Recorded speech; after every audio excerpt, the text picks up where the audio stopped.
Yep, it is 6 o'clock. Load everything in the show. So I'm going to call the meeting to order. This is the Tuesday, January 27th, 2026, and it is 6 p.m. Like I said, meeting is called to order. So I'm looking at Randy or Karen, for me to do roll call, and everybody is present. Gene is on Martin. Pledge of allegiance. I think we have people maybe scrambling for the journal. Got it.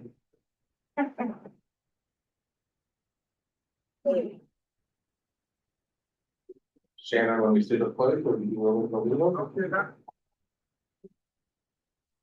Yes.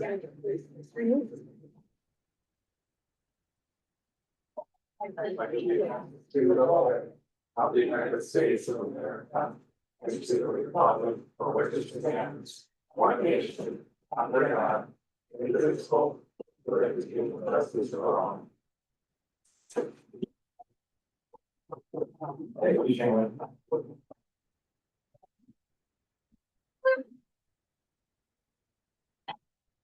So, item number 3, and before we move on to item number 3, I've had a request to move, item 7.2 staff report to the front of the agenda. Is there anybody going to make that motion? I will make that motion. Is there a second? I'll second. Thank you, Shannon. All those in favor of moving 7.2 to the beginning of the agenda, please signify by saying aye. Aye. Any opposed? Motion passes 7-0. And then we Bill Shannon for that 30% report.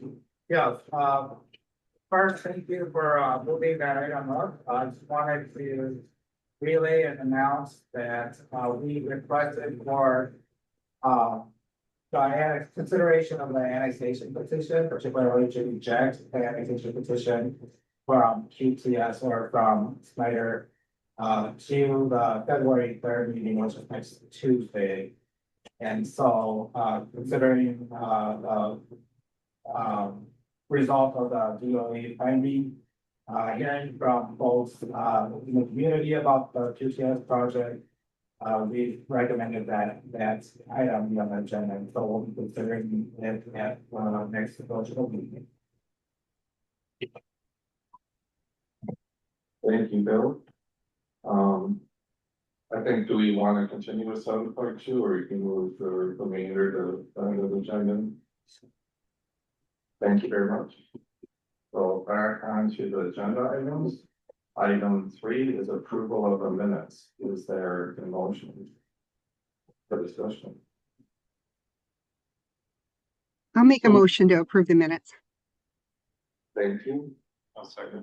Okay, so Jean, thank you for making the motion, seconded by Doug. I do have one item I would like to bring. Is there anybody else? Jean, I see you have your hand up. Do you want to speak on the minutes? No, actually, I'm hoping that folks can really talk loudly into their microphone because I get such an echo. So that's the only thing that I'm asking for. Sorry. Okay. Okay, thank you. Thank you, Jean. Jean asked us to speak louder into the microphone. Yeah. And Jean, I apologize. It's hard for us to hear you too. So Judge walked over a microphone to be able to hear you better too. Okay. Can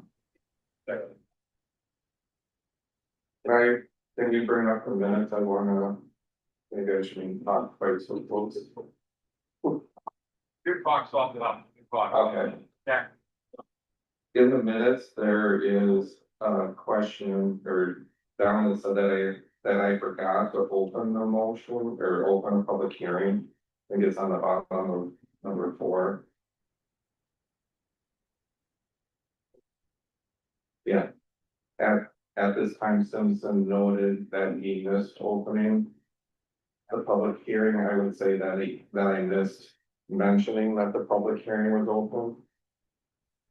You know what I mean? It was open, I just forgot to announce it.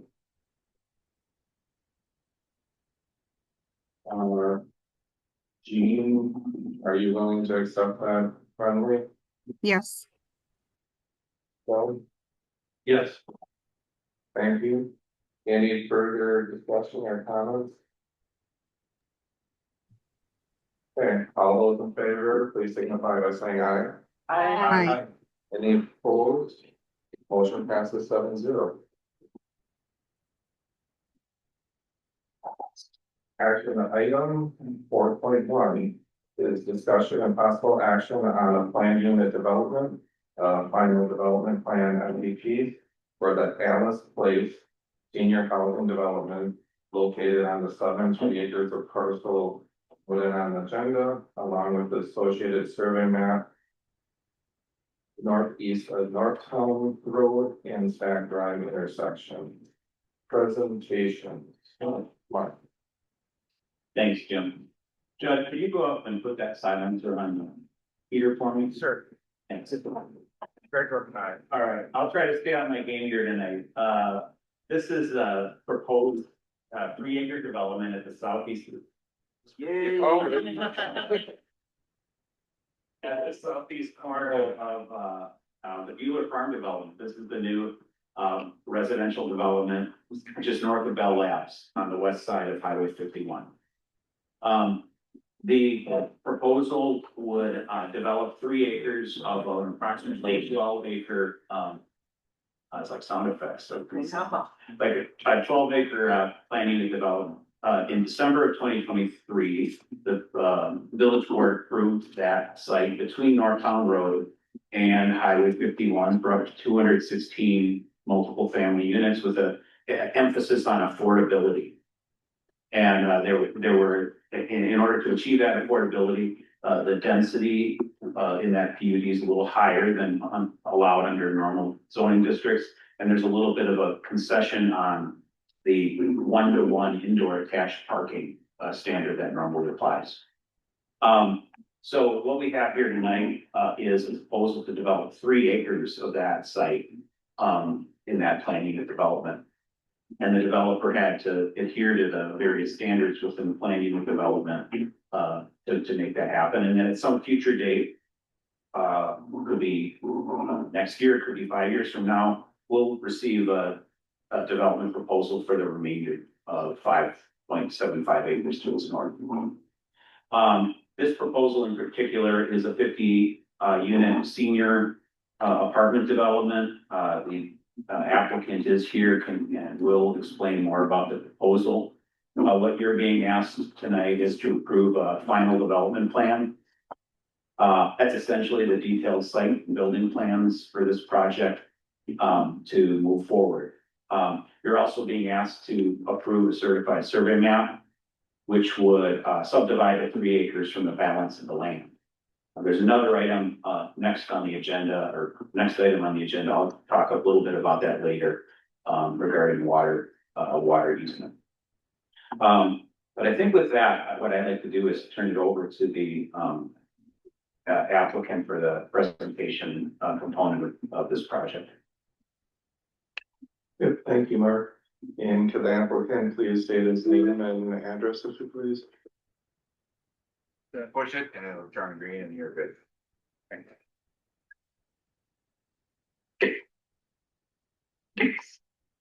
My name is Kent Paulson. I'm with Nungusser Development. A little closer. Could you pull it a little closer? Kent Paulson with Nungusser Development, and I am part of the development team for this project. The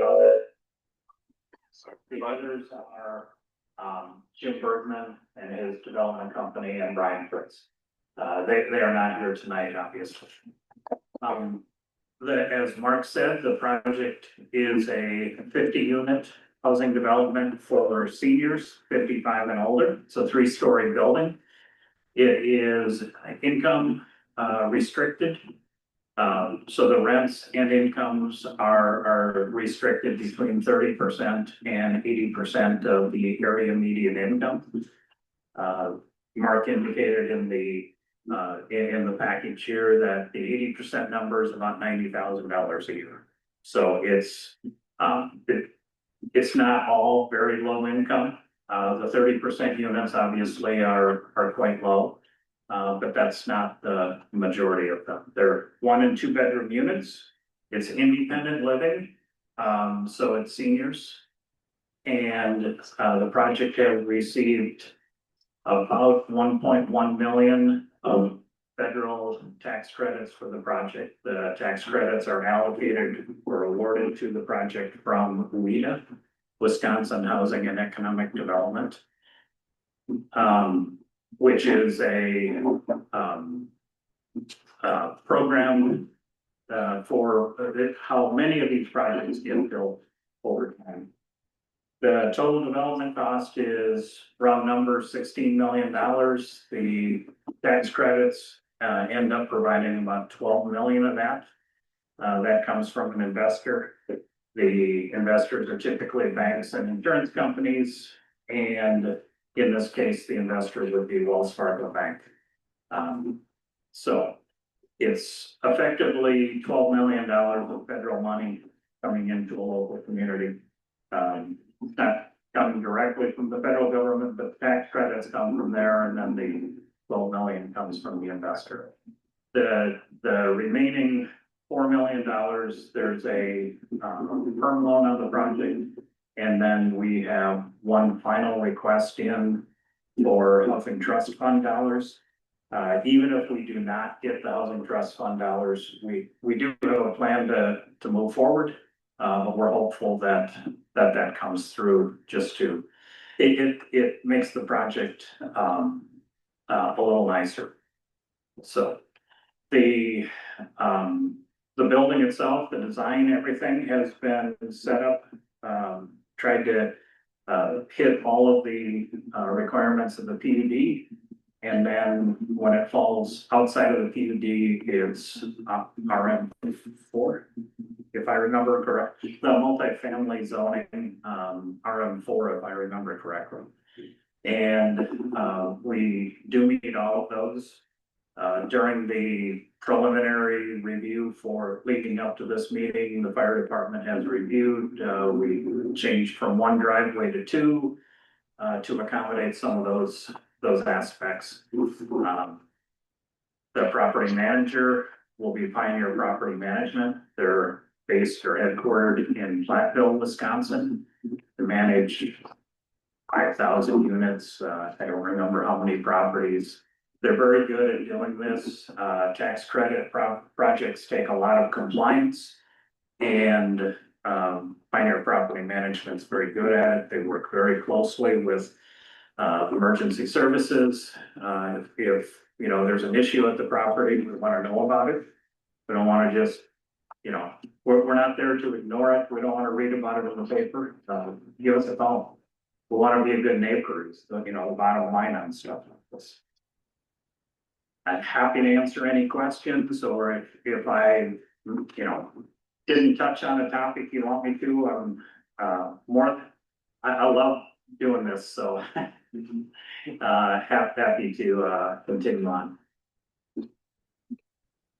Okay, thank you, Mr. Paulson. Stacy, can I look at you? Is there any public appearances on this topic? 4.3, yes. 4.1. Well, I'm sorry, this one is for both. I'll get a few first. Thank you. So there is no public appearances, so thank you. We will move on to 4.1.3. Commission discussion and possible action. So I open up to commissioners. Any questions of the applicant or staff? Comments, concerns, and motion? Mike? Just on the information, let's say. It's a sketch that showed fire department access, and it only showed that on one of the access points.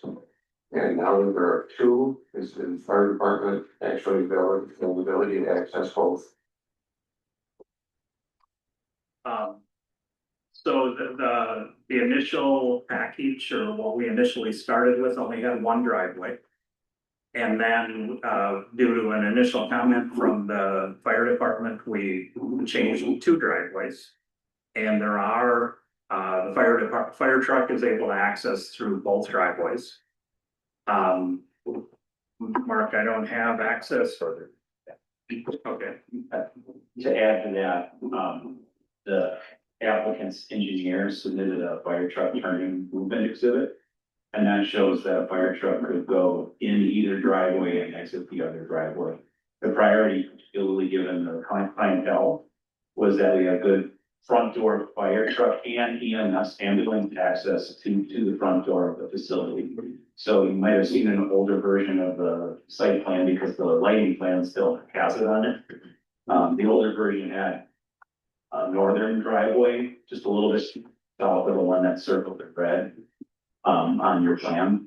So, within the last week, that's changed to meet the two driveway that you see on the plan. That northern driveway will also be available as a shared driveway to serve the future development to its north.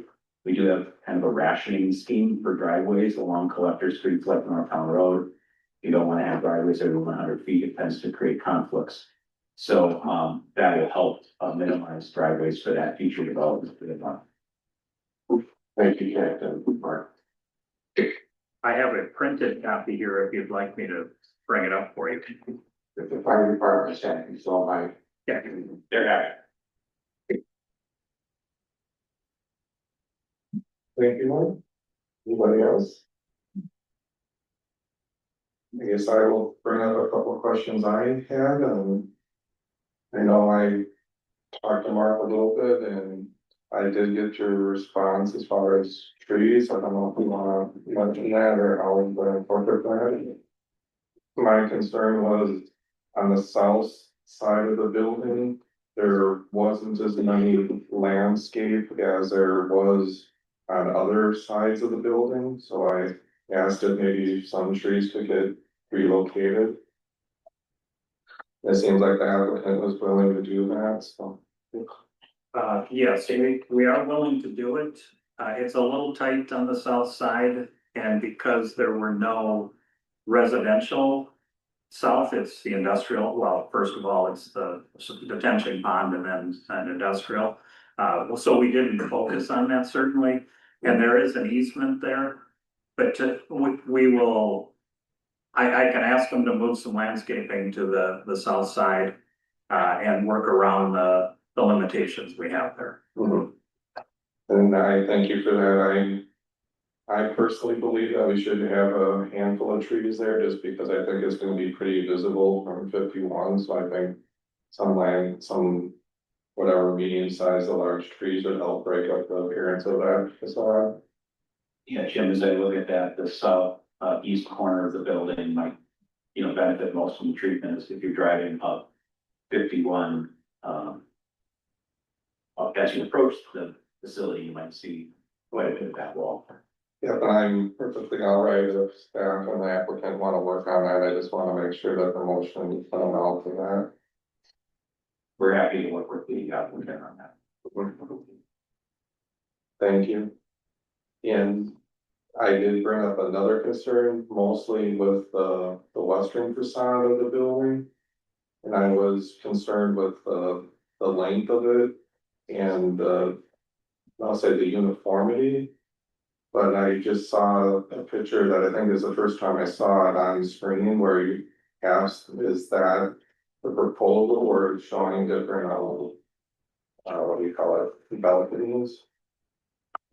Does this building have balconies too? This building does not have balconies. I'm not. Is it on your screens there? No, it wasn't. It's not right now.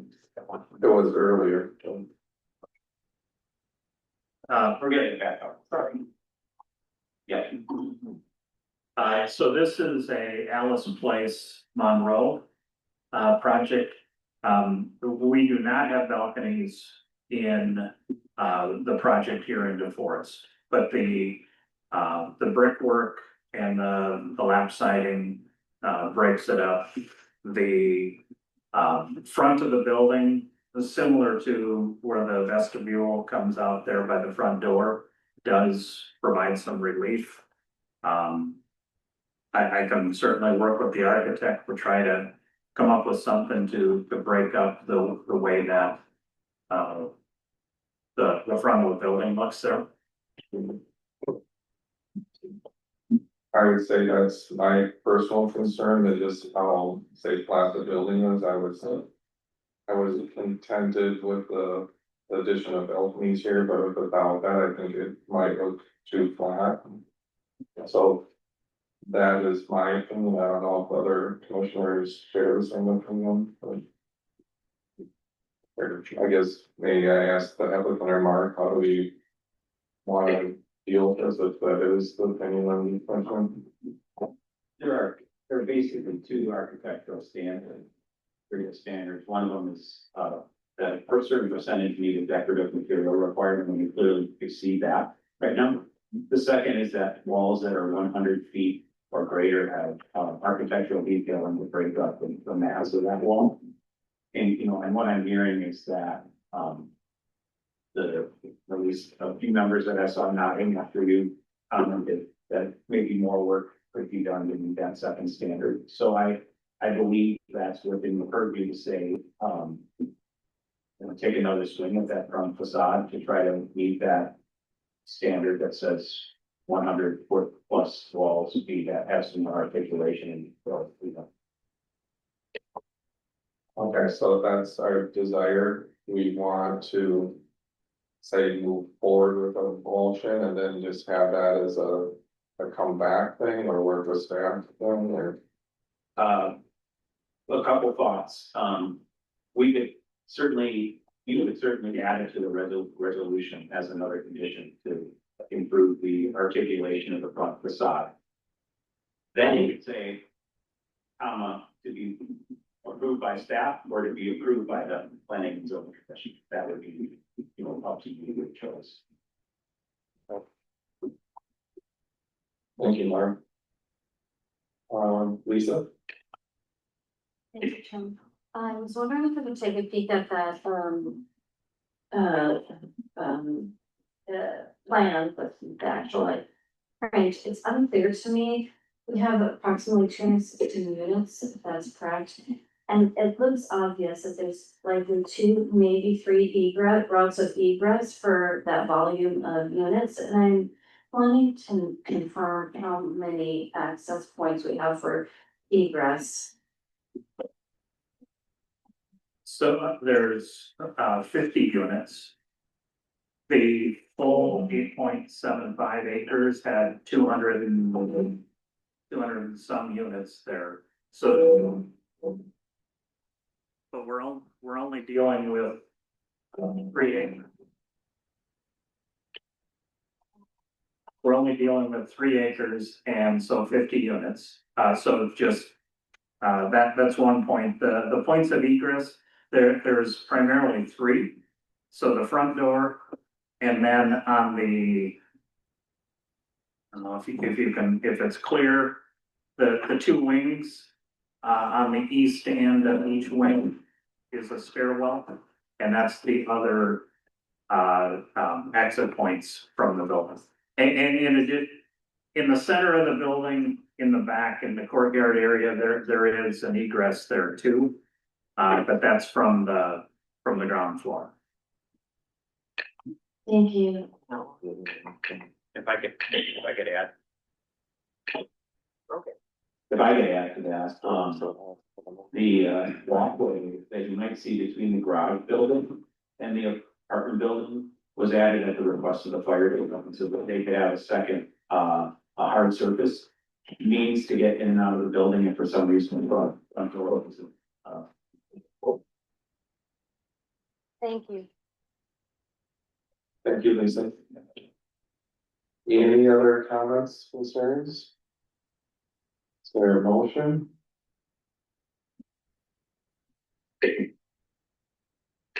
So I will say there's a resolution in your packet. Randy has it up on our key little screens today.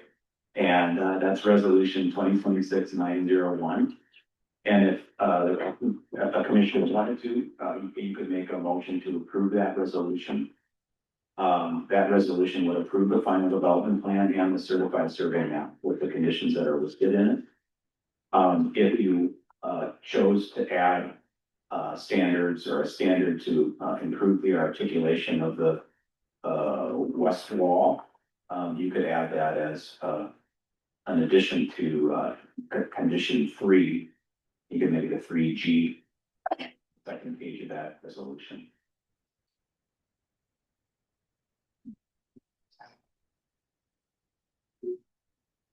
I give that a try. Motion to approve resolution for the number 901. And added to that would be to request staff work with developer regarding front facade improvements. Thank you, Mike. That is a motion by Mike. Is there a second? Second. Thank you, Shannon.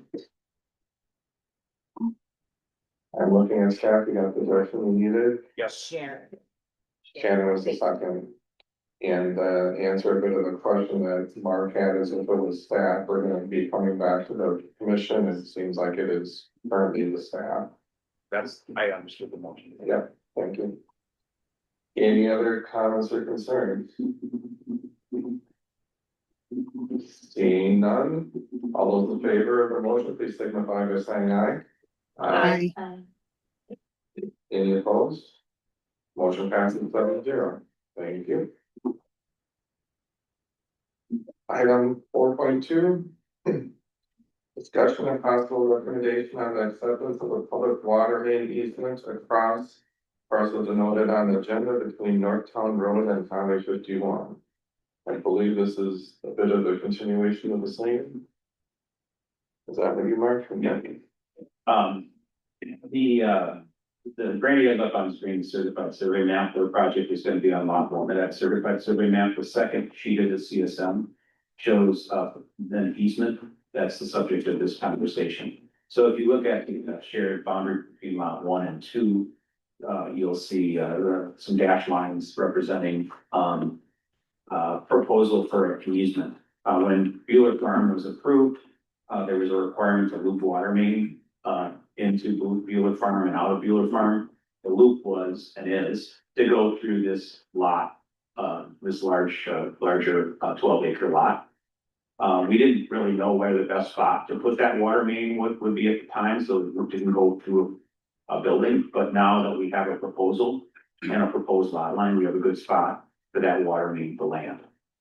So what we're asking P and Z to do is, as we would with any proposal to the village to accept an interest in land, is to make a recommendation to the village board to accept an easement for this public water main.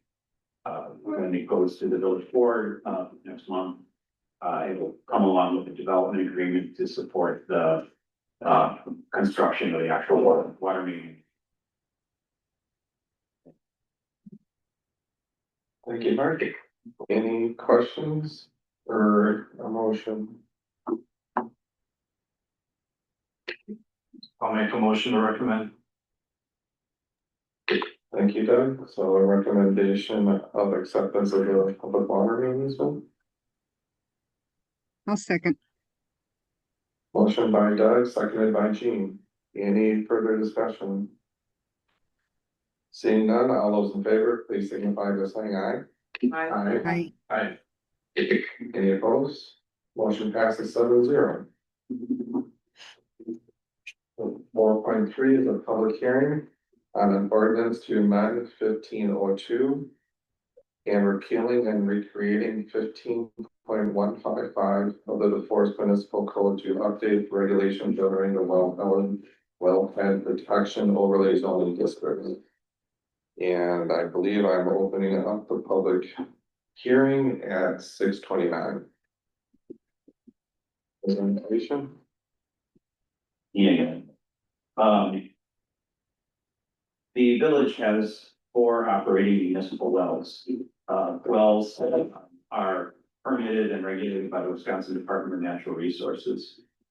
In order to preserve the water quality around the wells, DNR requires wellhead protection plans. The village's plans for its wells is about 16 years old, and therefore was updated last summer. To implement wellhead protection plans, one tool is to make sure that you have a zoning ordinance in place, or zoning regulations in place to minimize the chance that land uses will come into the recharge areas for those wells that may contaminate the groundwater. The village has had, wellhead protection areas. They're drawn right now at 1,200 foot radii around each of the wells. And we have wellhead protection rules in place to regulate land uses within those areas. And the commission might remember, we utilized those rules for some of the stuff that Quick Trip was doing for its distribution center around well six. The proposal that's before the planning and zoning commission is to repeal those wellhead rules, and wait for it, replace them with wellhead protection rules that are stricter than those repealed rules. A lot of the currently allowed conditional uses would become prohibited uses. I've got a list in demo. They include things like industrial liquid waste storage, mineral extraction, motor freight terminals, a few other uses that would not be prohibited uses. The other thing the proposed ordinance would do would be to reform the boundaries of the wellhead protection areas for the 4 active wells to be less blunt and more focused on where the water is actually coming from to recharge those wells. So the new wellhead protection plan recalibrated and redefined wellhead protection areas to based on the actual flow of water to those wells. So what the commission is asked to do tonight is to recommend to the village board the repeal and recreation of the wellhead protection ordinance and regulations. And to, as part of that ordinance, redraw the wellhead protection zones to which those regulations would apply to match the recommended zones in the wellhead protection plan. The ordinance has got a lot of technical terms in it. I'm happy to answer any questions. We fortunately have our public services team that can talk a little bit more to the wellhead protection planning process and plan. If you have questions on it here tonight.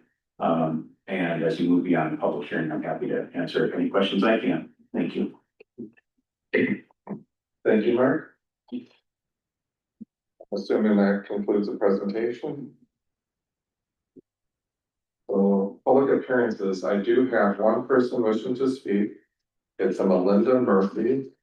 Is she online or? Yes. If we see your hand, Melinda, I think we're unmuting you, so I think you have to unmute also. Can you hear me now? Yeah, just a second, we're putting a microphone. Can you try again?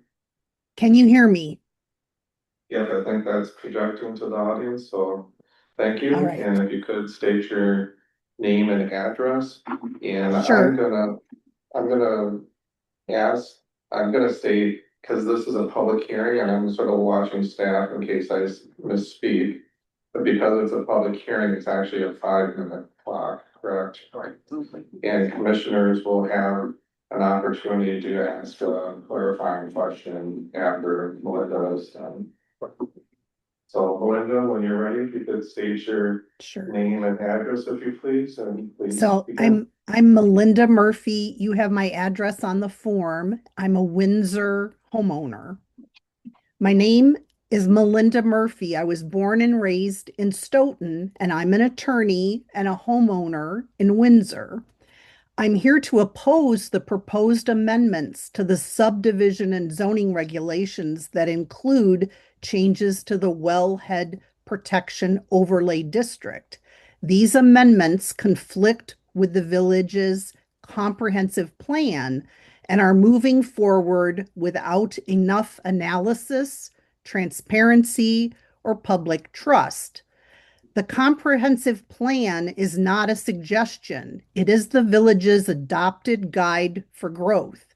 It calls for phased development, efficient use of utilities, protection of water resources, reliable infrastructure, and decisions that put public safety and long-term stability first.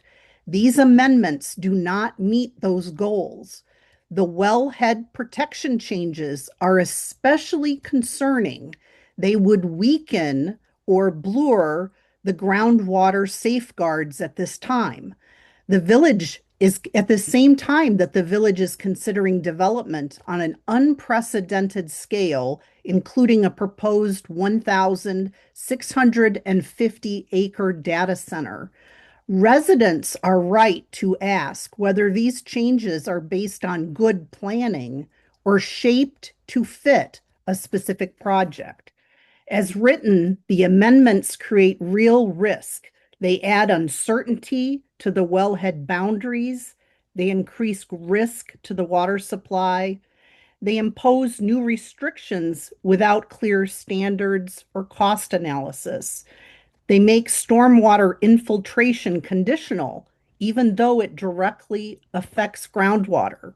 It creates enforcement challenges around nutrient controls, places new financial burdens on existing facilities, allows private, I'll talk about roads later, sorry about that. Taken together, these changes shift risk away from developers and onto residents and taxpayers. What's missing is basic due diligence. There are no independent studies on water demand, contamination risk, emergency services, infrastructure capacity, or cumulative environmental impacts. Yet you're being asked to recommend permanent ordinance changes. That is not planning. That is decision-making without facts. I urge the commission to pause and withhold any recommendation until independent studies are completed, the amendments clearly align with the current comprehensive plan, and any large-scale project, especially the proposed data center, is reviewed separately and transparently. Once groundwater is damaged, there's no fix. Once infrastructure is built wrong, residents pay forever. And once the comprehensive plan is set aside, public trust is lost. You have the authority and the responsibility to stop that here. Thank you. Thank you, Melinda. Commissioners, is there anybody wishing for a clarifying question? That's the question. Lisa? Thank you. Thank you, Melinda. I had a question with regards to independent studies, environmental impact statements and so forth. What would you recommend or suggest in regards to that for your statements?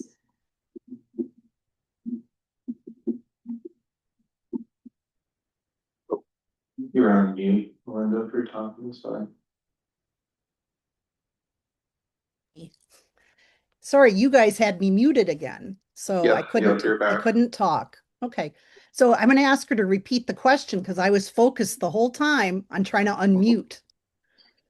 Thank you for expressing your concerns. I was curious, you had mentioned decision making without facts. What would you recommend be in writing in our packet for review in advance of reviewing this recommendation, right? With regards to any type of independent studies, such as EIS, environmental impact statements and so forth, if you could just elaborate on that. You need to have independent studies on water demand, contamination risk, related to roads, emergency services, infrastructure capacity, and the cumulative environmental impacts. These are all important things to consider before you permanently make new ordinances about something this important that impacts a lot of people. It doesn't just impact a big data center. It looks like we're trying to legislate to a developer suddenly, instead of doing this in a thoughtful, long drawn out process like most comprehensive plans are adjusted. with very thoughtful input from the public and from every commissioner so that they have time to consider this. This feels like we're being rushed. Thank you. Thank you. Yeah, thank you, Melinda. Any other commissioners? Thank you. We have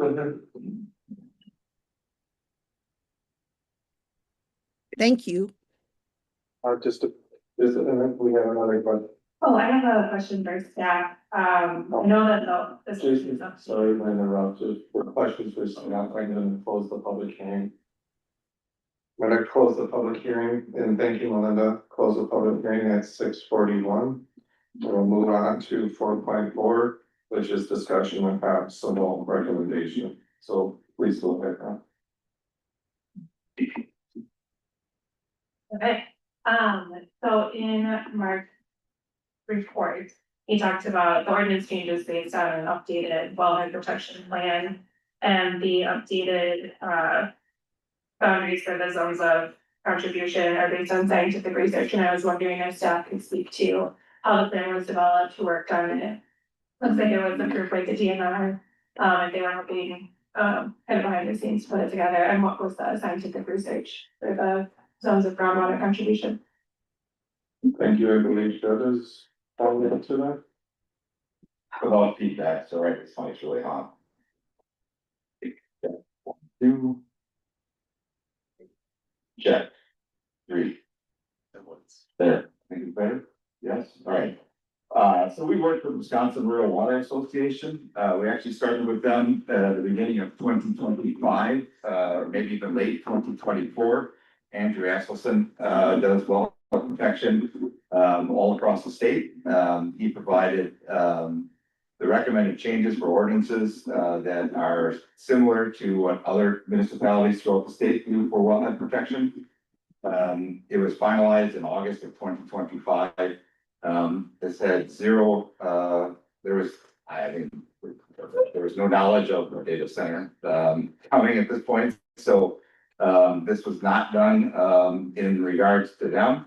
And those changes have been reviewed by us, staff, and Mark, our planner, right, and our attorney, and tweaking the ordinances to fit what we want here in the village of the forest. So again, Wisconsin Rural Water, Andrew is he works, he's a source water protection specialist program. Again, so he does this science work. It was reviewed by the Wisconsin Department of Natural Resources. They approved this wellhead protection as well. So the DNR, who does these things, and they have science behind them as well, are the ones that finalize and give us the lesson that this meets what they are looking for out of the wellhead protection ordinance. Thank you. Any other questions? Sorry, Colleen, then Lisa. Mark, didn't I hear you say that these are more strict than what we previously had?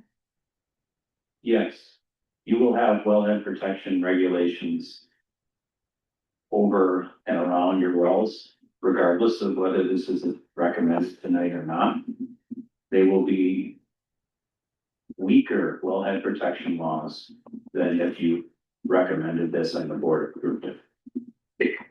And it's all scientifically backed by someone from a water study group, Wisconsin DNR, Wisconsin Rural Water Association. Rural Water Association. And then the DNR reviewed it and they signed off on that as well. We have their approval. And this is totally unrelated to any data center, This is a a separate. standard time that we need to update our wellhead protection plan came about. In 2024, we were alerted to that and we began working again with Wisconsin Rural Water on updating our wellhead protection plan. Thank you. Well 6 was not in that wellhead protection plan at that time. So this actually incorporates well 6, which is our southernmost well. And it would, as we work this year in our capital improvement plan, we are planning to do a test well at land we have that's designated for water. That's at the corner of Innovation and Autumn Blaze Trail, on that corner lot that's vacant there. That's reserved for the village of Forest in the future well. So we will do a test well, and when that happens, we'll come back at that point with an updated wellhead protection plan. So should that go into production, we have an actual production well, we'll have the wellhead protection set up for what would be well 7 at that time. Thank you. Thank you, Colin. Lucy? My question is for Mark. You had mentioned that, this would repeal the 1,200 feet. Is there a new number that replaces that? It would replace the 1,200 foot radius wellhead protection zones around the 4 active wells Mhm. with wellhead protection zones that more accurately reflect the actual recharge area of those wells. Water doesn't come equally in all directions to serve the well. I'm not an expert, but it kind of flows, generally speaking, the way surface water flows. Thank you, Brandy. So the actual recharge areas from the wellhead protection plan are being used to help us redraw those 1,200 foot circles to more accurately reflect where the water is coming from. In many cases, the actual extent is greater than 1,200 feet. In some cases, it's less because the groundwater isn't going in the direction of the well in most cases. So the ordinance would repeal the 1,200 feet and immediately replace that with the 4 active wells with more scientifically based recharge areas. Yeah, thank you. Are those, the zone of influence, and the, formula that's in the packet, is that what you're talking about there with regards to that replacement? Correct. Excuse me. Yeah. Okay, thank you. And then I had one more question, I didn't mind it, just wait 1 second. Okay, so to understand that correctly then, with that, the new drawing spaces around those wellheads, right?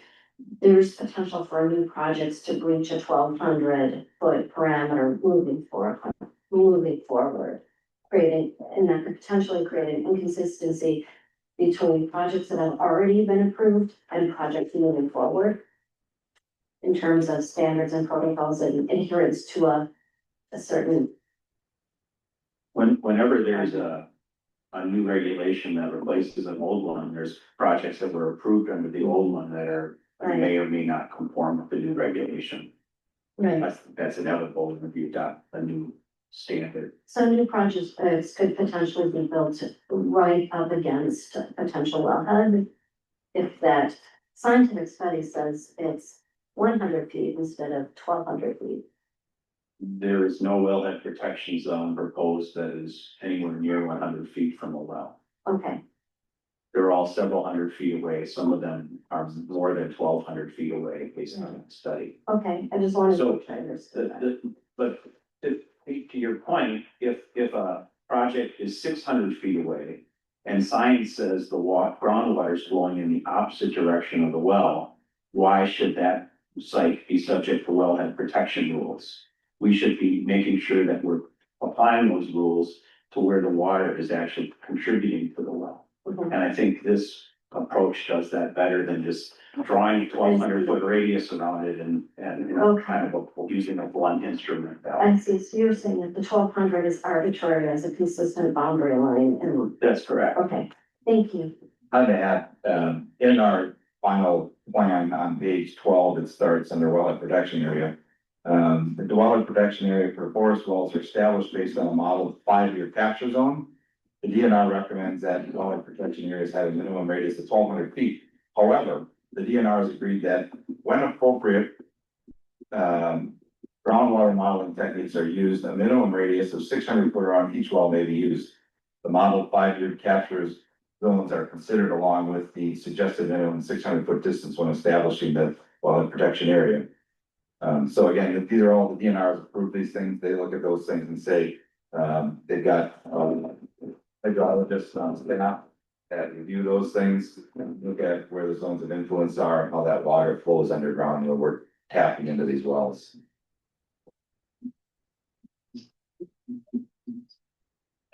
It's also governed by the federal state drinking water act as well, so those are all things that considered here. I think it's the cell phone. Oh, I think so. Thank you, Bob. Thank you, Lisa. Anybody else? I guess I have one question that I think I'll be asking Mark. There's talk about, say, large development, and I don't wanna say which ones, but we're talking, I guess I'm asking, how does it apply large developments if it's in or out of the wellhead? I think one that's been brought up tonight is not in any wellhead protection, so it's not necessarily applicable, is that correct? The village has no wells and no wellhead protection zones west of the interstate. Okay, do we know of any large proposals that are proposed for wellhead protection overlay districts? Showing Not to tonight, my knowledge, and that, you know, and again, when we get wind of a proposal, you know, I'd pick on Quick Trip again. And, you know, we say, well, you're close to well 6, what do you wanna do there? We intentionally have guided their activities that might have contaminating factors as far away from that well as possible. In fact, we got them, I think, to put their salt storage facility beyond 1,200 feet, just say, don't mess with it. And so that's how we use these wellhead, you know, protection zone standards, where they do apply. but what I'm hearing from you too is that it doesn't really matter the size of the development, it's all based on the science and the location. The scale of the development doesn't matter. It's the potential of the development to contaminate the water supply if located close to, a well. Thank you. Anything else from commissioners, or we do ask for a recommendation on an ordinance amending 15.12 and repealing? I will make that motion. So I will make a motion recommending amendment of the ordinance 15.02 and repealing and recreating 15.11. A second. Regulations governing wellhead protection. motion by Colleen and seconded by Mike. Any further discussion? Seeing none, all those in favor of the motion, please signify by saying aye. Aye. Any opposed? Motion passes 7-0. Item 4.5 is a public hearing on an ordinance amending the village subdivision and development regulations, chapter 13, and zoning code, chapter 15, affecting private roads and a relationship with the village design and construction guidelines. And we're starting with staff presentation, followed by public appearances. And we'll open the public hearing at 6:54. Over the last, I would say 10 to 15 years, the village has received several different proposals, particularly for condominium developments in Silverton Place and the Bear Tree, Fox Hills area, and other locations. In most cases, those condominium developments have proposed private roads to serve the condominium buildings. It's fairly standard practice, going back many more decades than that. As we've received those proposals, we've learned from them. We've worked with public safety personnel and public services personnel to say, hey, when are public railroads okay and when are they not okay? And if we do have private roads within our development, under what circumstances and to what standards we want to have them. And that's evolved over the years, where to require minimum widths, require turnarounds, require on subsurface, gravel and base course. To meet a particular standard to try and be consistent over time and improve where we see things are working great. More recently, we've got two larger scale multiple family proposals that are under active construction right now in the village that, well, one of which at least came forward and said, hey, we want to do this whole thing with private roads. And, we said, no, for public services, public safety, access for the community, we're not gonna approve that. So we pushed them to basically hybrid approaches that have a combination of mostly public roads, but also a few private roads to serve their needs with access easements through them where the public can get through. And those have come before the commission as well. And we tried to, again, apply reasonable standards to those and a thoughtful process to where they might be appropriate, involving fire and police the whole way. What we would like to do now is to take everything that we learned about private roads and apply them to the village's standard design guidelines, so that we can make sure that we're applying rules consistently across projects and be, communicating that to the development community so that they understand the rules going forward. The thrust of those guidelines is basically to say, okay, we might accept private roads, and it's not a yes always in certain cases, but you're essentially going to build these roads to meet the standards they would be if they were public roads. In terms of minimum widths, turnarounds for public safety vehicles and garbage trucks. The width of asphalt and the base course, street trees, street lights, you name it. You might get some benefits on setbacks and other things, and that's kind of what often they're going for. And also the ability to kind of control the road, so to speak, when it gets plowed and things like that. So what's being brought forward to you and tomorrow to the Public Services Committee is both a set of revised design guidelines to handle private roads in a consistent manner that doesn't make them an easy default for private developers. And secondly, and focus particularly on P&Z here tonight, complementary subdivision and zoning ordinance changes that require, in several places, adherence to those guidelines. And in a related effort, moving construction standards that currently exist within the zoning ordinance over to those guidelines, so that we as staff and the development community doesn't have to look 3 different places to understand what rules they need to follow to build a driveway approach, for instance. So that's the essence of what we're bringing forward. This has been kicking around for several months. We have worked with public services staff quite a bit, with the attorney, the village engineer, a cast of thousands really, fire inspector, police department, concerns and interests about mail delivery and emergency access have been at the forefront. How these things get taken care of over time is also a strong consideration, so that, the folks that are living in these condominium developments and other things have unfettered access now and forever to their homes, but also that, services can be delivered to them in case of emergency and for daily weekly service. So that's the broad outlines of what's before you tonight. I'm happy as we get past the public hearing to talk about the specifics. Your focus, again, is not necessarily on how thick the concrete should be or the asphalt.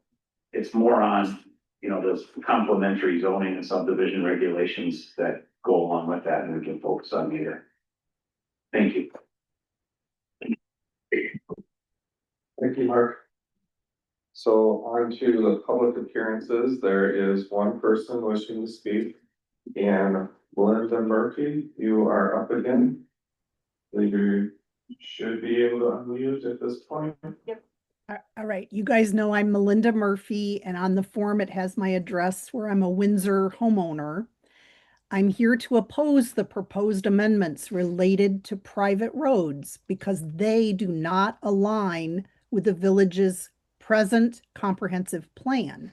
The comprehensive plan is the village's official guide for growth.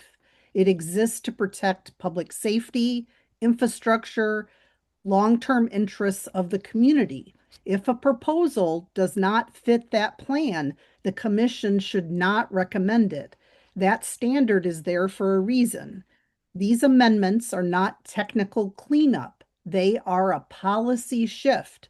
Private roads may reduce costs for developers, but they shift long-term risk to residents and to the village, especially when used for large, single-user developments.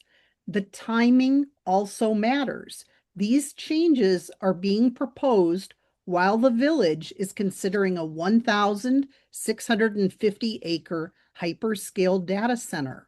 Residents are right to question whether the rules are being changed to fit a specific project rather than to protect the community. Private roads allow developers to avoid village street standards, which creates real risks, slower emergency responses, unclear or unenforceable maintenance, roads built below public standards, future costs and liability pushed onto residents. What's missing, again, is basic due diligence. There's been no independent review of emergency access, no analysis of long-term maintenance costs, and no clear standard for when private roads are appropriate. Moving forward without that information is not planning. It's locking in risk without facts. I urge the commission to withhold or deny any recommendation until this proposal clearly fits the present comprehensive plan and protects the public. If a road serves a massive private development, relies on public emergency services, and creates long-term public risk, then it is not truly private. It's a public liability. If this amendment does not fit the comprehensive plan, the commission should say no. Thank you. Thank you, Melinda. Sorry.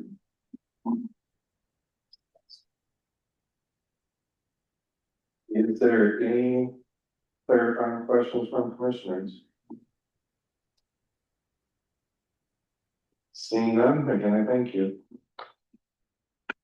Item number four, sorry, we'll close, seeing no other people wishing to speak, I'm gonna close the public hearing at 7:03.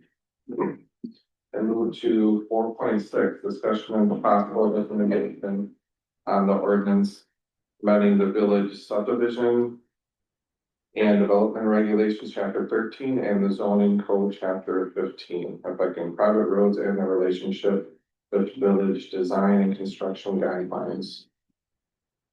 Commissioners, discussion? Holly?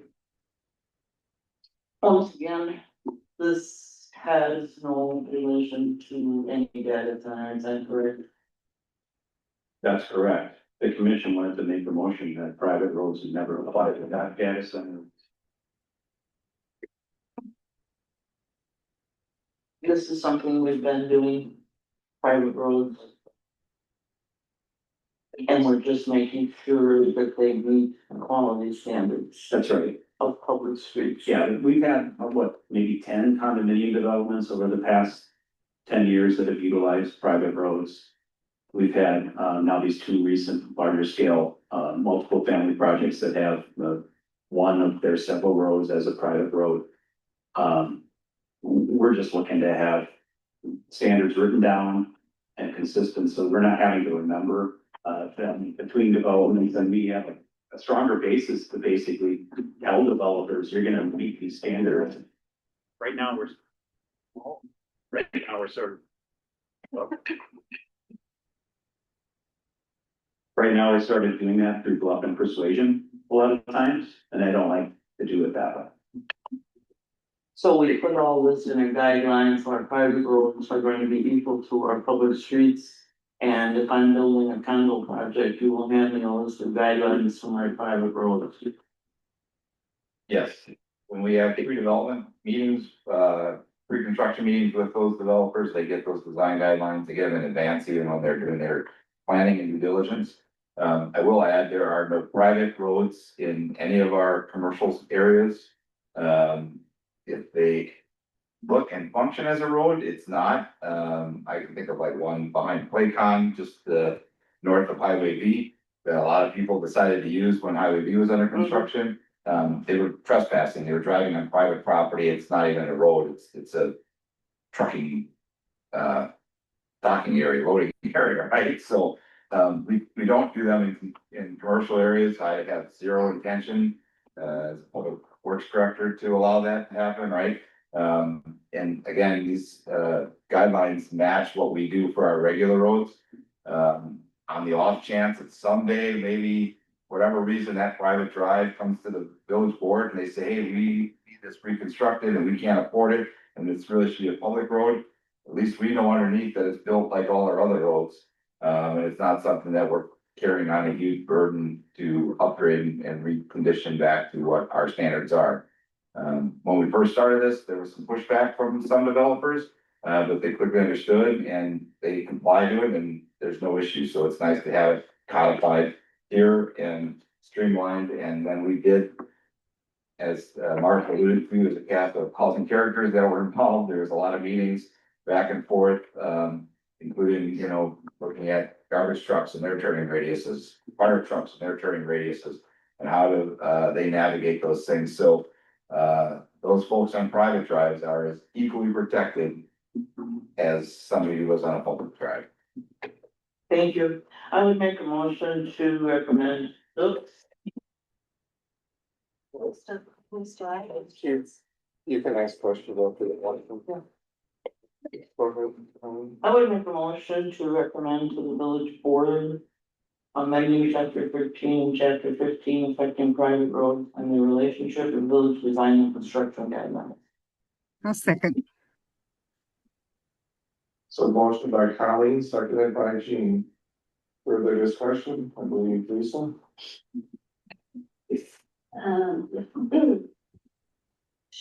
Wouldn't there be some sort of standards or protocols in place, that a large scale developer has to meet at least minimum, and then if we want to deviate on any individual large scale project, it would require a CUP?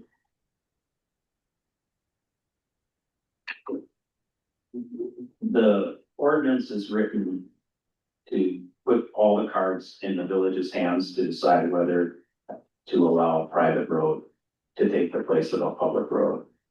So you don't need a conditional use permit or any other tool to say, no, we're only going to have public roads in this area. So on any kind of large scale project, we would not have the opportunity to review that or ask questions or be a business partner that might say, hey, did you think about this trimming radius or so forth? We would not have that opportunity. You would have that full opportunity. It says the village may permit private roads in lieu of or to supplement public streets. That means you don't have to. And it means that if when you do, it will meet the standards that are written in that set of design guidelines. But do we have those set standard guidelines established? Because I didn't see them in the packet. Yeah, I think it's the last page or close to the last page of the packet. Alex's memo was the last couple of pages.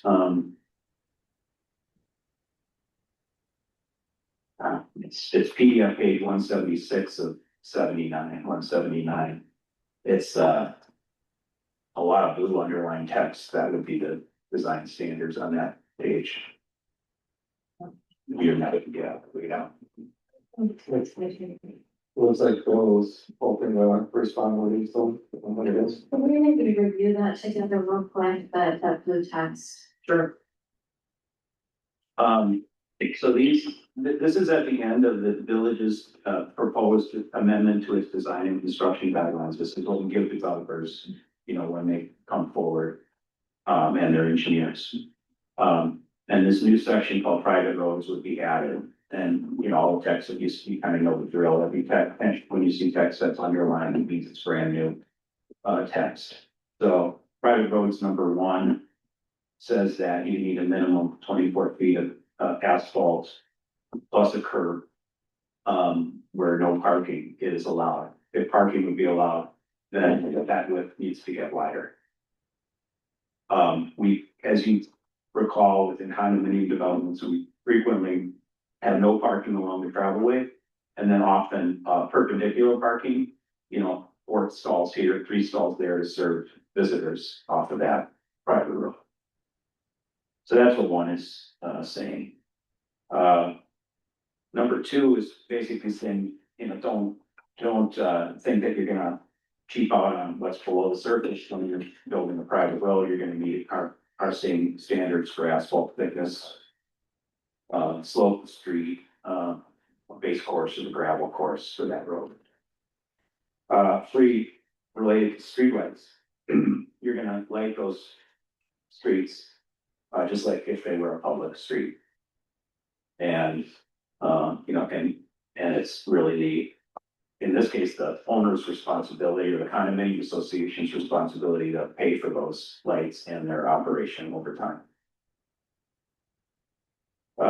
Number 4, when you see a private street bump into a public road, and this is where we are hoping to get more consistent standards. Usually, I think best practice is to have like a private driveway apron going up there to kind of signal that you go up the public road and enter the private road. It might still have a street sign. We have to get into that later. This would require, unless waived in certain circumstances by the Director of Public Services, that all places where private roads intersected public roads, that they have that kind of driveway ramp to them. Number 5. Maximum dead end length for any private road, 500 feet. That's the same standard for our public cul-de-sac maximum length. So again, similar standard for private. You can't, you know, get a loophole and have a 2-mile long private road. Number 6 and 7 are kind of pairs. That says where a private road, a dead end private road intersects a public street that's designated as a collector, like River Road or Windsor Road. But it has to have a turnaround at the end of it that the fire department's ladder truck can actually turn around in the site, so there's not backing out onto that collector street.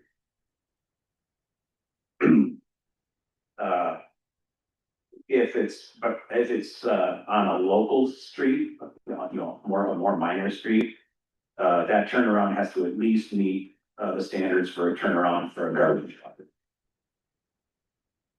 And these were based on conversations with the fire department as to what they thought was reasonable and appropriate. I can just jump in there, Mark. So there are 2 private streets that were built down off of Kearney Way, I think, by Quick Farm. They don't have that, right? We didn't have these standards in place at that time. So the developer's building, I think, 12 total units, 6 in each private drive.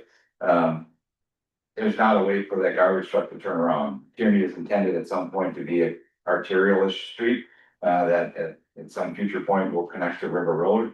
And see a lot of traffic probably bypassing, having a roundabout 19 to get to Fleet Farm and other developments should that come there.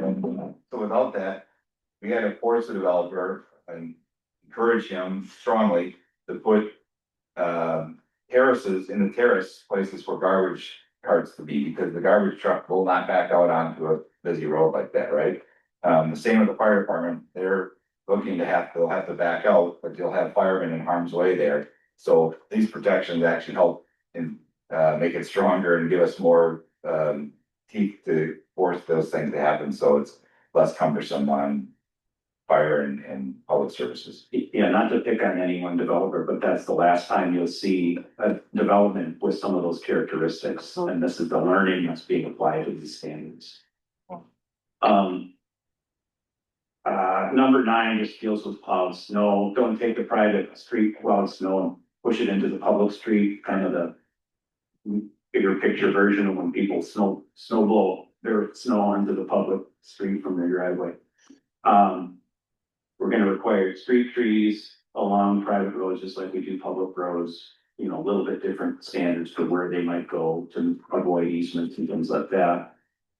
And then 11 is subtle, but, it gets at that issue of when is a private road just a driveway? And when is it really kind of more functioning as a road?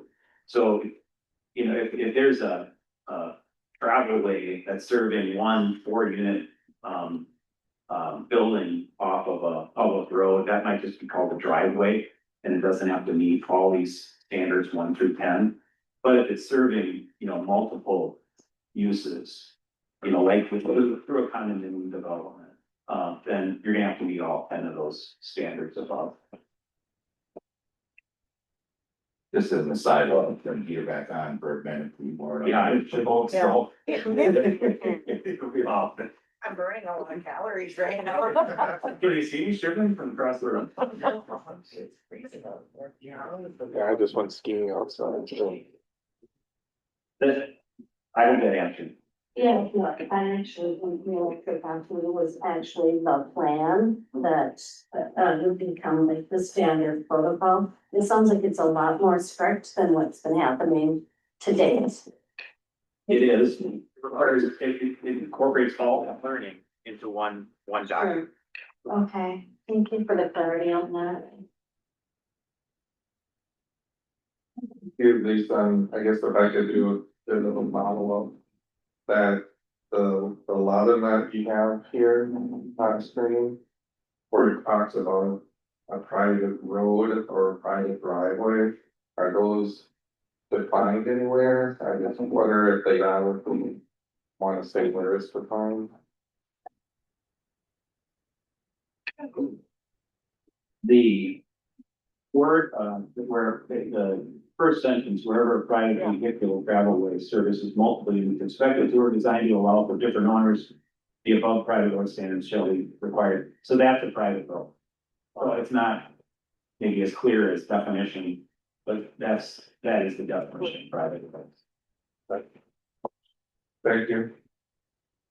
I guess I'd wanna add a bit of a follow-up too. We're talking about, say, what is it, the amendment and of the 2 chapters. Actually, that's the motion that's on the table right now. The one where you have on screen, that's the standards that's probably more appropriately reviewed by the public services, or does it go to the village board for approval, or does it under public services? Both, okay. And function.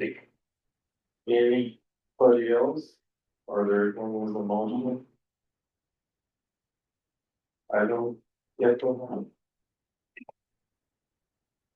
Just to kind of clarify all the discussion.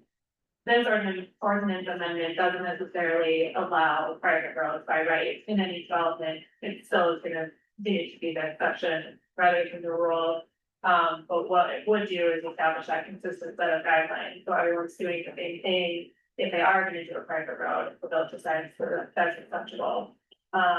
Instead of giving each developer requirements kind of offer individually on a consistent basis, like you have been doing. Correct. Very good. Secretary has some clarification.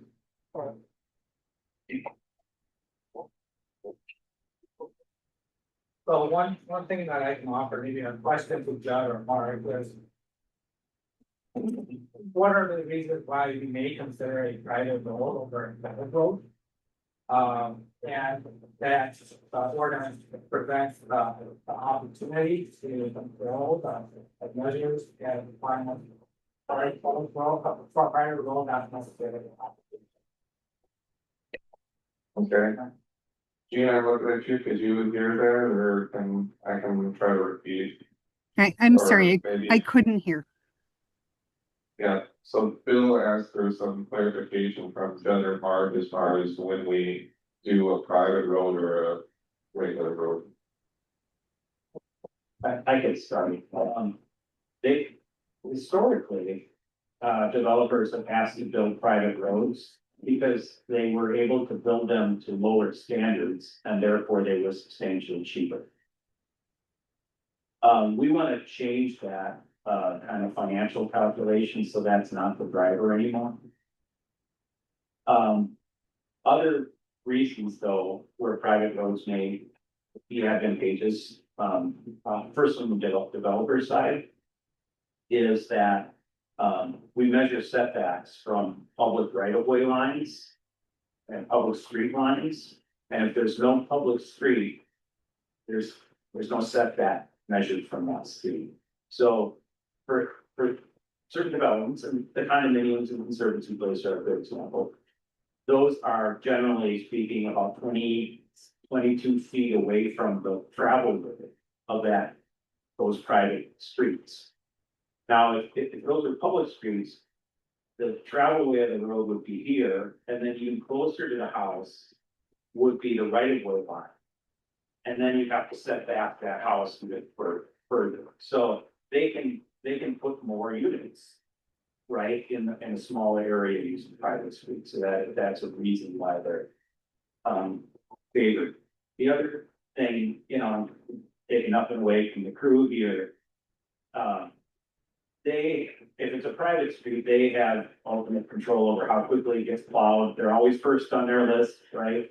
They don't have to wait for the other streets that, maintenance they can take care of. The only people they have to complain to is themselves. When something needs to be fixed. So there's a perceived advantage, with that way too. Judd maybe have more to add. I would just add, if they had governor controlled by some sort of a housing, homeowners association, right, that can have a plan. Because a road's not cheap, roads are expensive to maintain, right? And that bill's gonna come due at some point for them. So they've gotta have bills of planning set aside money for that. They don't have that. Little interest to us, because I think at that point, we will come back to the village. And they're gonna say, hey, this should be a public road, and then we're left with something that's non-conforming and not, doesn't meet standards that we want in a public road, so. It's a limited opportunity, in my opinion, where I would say yes to that. They have to have very strong compelling reasons, and again, that overarching. And that will assume control of the road and responsibility of it. We maintain it for those residents, and again, that homeowners association. Is all those residents who live in that area, right? So they're the ones that have a board that controls that, and make sure that they're being good for it. And I can't foresee any reason why we would allow it in a commercial area. Just because typically in commercial areas, we have bigger trucks, bigger vehicles that are coming, delivering things. And it just requires a wider street state with appropriate setbacks and other things, so, it's really. In my opinion, designated in residential form, and they've got to have thought they want to do that, right? The other thing they might want to not have is a sidewalk, right? But every one of those in conservancy place has some sort of trail connection back to our most beautiful trail, every river trail, right? So they have access points that they want to get, but they don't necessarily want to have. They can walk on that private street as a mechanism for investment here. I would also add, especially with some of the more recent larger scale multifamily developments that we've had, one of the considerations was having what feels like a public street through a more private or secluded community, that with an operation. So that's another. Anything else? Well, again, we have a motion on the floor. I'm not seeing any further discussion. Otherwise, is there something? I'm waiting for you to say that. Okay. So All those in favor, please signify by saying aye. Aye. Any opposed? Motion passes 7-0. Thank you. So item 5.1 is discussion regarding development and process review. I believe that's Alex based on the green on this one. That'd be good. So I did include a memo in your packets. This is born out of conversation. That Commissioner Straight brought up at the last December 18th meeting in terms of just trying to get. Well, twofold, trying to refine our development review process, but then also trying to get commissioners, in particular, more awareness of projects as they come in. And so the goal, and I, try not to figure this thing, is to give sort of a bit more of an overview of what the development intake process looks like from the staff perspective. And then hopefully have a discussion about different strategies that we can use to get new information sooner in the process, as well as trustees. So, just kind of walking through the memo, and then, we're fortunate to have Mark as a consulting planner here, who's worked in a number of other communities, so I'll invite him to chime in, CC's bid with what other communities do and how it compares to our process as well. Typically, developers reach out to staff very early, that can be myself or Pete. That could be Mark sometimes, Commissioner Chang, it kind of depends on the avenue that they approach the village. As they go about their due diligence process, a lot of the time they have a particular property or parcel mind already that they're inquiring about. Oftentimes they're sort of more kicking tires, so to speak, say, hey, here's what I do. Is this, are there opportunities, we talk about potential development opportunities within your community. Oftentimes they're having these conversations with multiple communities simultaneously. I think for competitive reasons, they're trying to find, what makes sense for their type of development project. Initially, some of the questions that they're asking pertain to availability, well, obviously a site, available land, but availability of utilities, road infrastructure. What's the regulatory process? What are your stormwater requirements? What are your plans? What is the established land use, so future land use, zoning districts, those types of things, what's allowed. I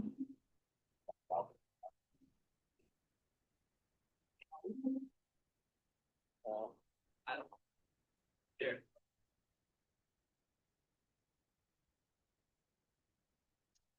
Impact fees, oh, that's a bunch of it. For now, impact fees that would be associated with development, any design, architectural standards, those types of requirements, and then any preferences related to development as well. As a part of these, but following these initial inquiries, especially for larger projects, our staff, that typically includes Mark, myself, Randy's often involved in those conversations. We have kind of a core development team. We'll put together, we'll go over what the entitlement process is, entitlements basically meaning what are the reviews and approvals that you'll need to move forward to the construction and development on the site. And so we review our code and kind of lay out a potential schedule for them to track what they need to do to get to construction. I will say, typically, if not always, developers come to us and they want to look at what the fastest, most ambitious timeline that they can possibly work in there is, and for them, speed to market is the big consideration, right? That's both competitive and those costs associated with going through that. When we're coordinating those schedules and the review process with developers, we try to identify what the risks are in that, in terms of, like, well, to use an example, I had somebody reach out, I don't know, maybe last week, and they asked about submitting for, I don't remember the exact application, but can I submit for this? And then in the time frame that's going through the submittal process, because we have the 45-day window for submissions before planning and zoning review. Can I then also submit, for the next step in the process?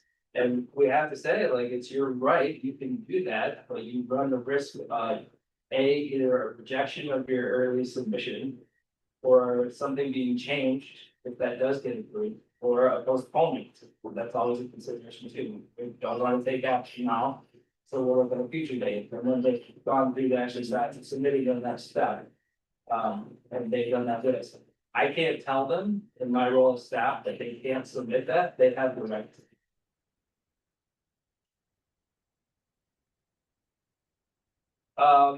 I did note in there that it's important to note that many projects don't move past these initial phases of exploration.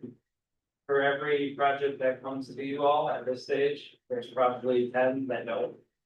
Again, that's just the nature of real estate development, I would say in general.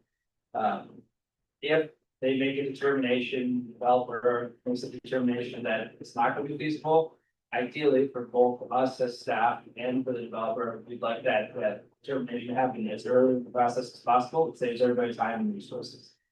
I was just looking a little bit this morning. I'm glad that we had the earlier development, Alice Place, the senior housing development on this. Because I was checking the date, so this was their first time that you all have seen them. They began asking about the entitlement process and what this looks like in December of 2024. So to give you a sense of the timing of some of these things to even come to their first step with you all, these are longer projects. They have a long lead time. If they choose to pursue going through the entitlement process, there may be conceptual plans before you all, potentially also before the village board. And those are usually optional, but if it's a project that's gonna say necessitate a comprehensive plan amendment, or has a little bit more complexity, agreements involved, we try to bring them for a constant presentation. Once we do have that formal application submitted, our staff will go through and make sure that they've met all our ordinance requirements. There's various supplemental materials depending on the kind of application they're sending into us. We want to make sure that they've met all the requirements that constitute what's called, what we call internally, complete submittal. And that's also spelled out in the ordinances. Once we get that, we'll kind of go back and forth with developers, say, hey, we need additional information. Once we get that complete submittal, the clock, so to speak, starts running on some of the timelines for review. And then we'll actually begin the formal review process. We have an internal system that we do where typically the Margaret Brandy will be coordinating the review process among additional staff and consultants to say, hey, we want input from engineering on this, from everybody basically touches the development project. Once a complete application has been received, again, I know that we have a 45-day advanced submission. We have been trying to get that up onto Engage the Forest, the development tracker page, which if you're not familiar with it, so just checking it out. We'll get that on there and then kind of starts the process in general. Again, 45 days before planning and zoning consideration, I will note that your action, even on a recommendation, is not always, it doesn't have to be a positive or a negative vote. Sometimes when you, again, take the comprehensive plan amendment, for example, a recommendation from you all could be solicit more information, or to postpone action, or to refer, get more information and refer back to the village board. So there's a number of different actions that you all can take in that process. I mentioned that we solicited review comments from our larger staff.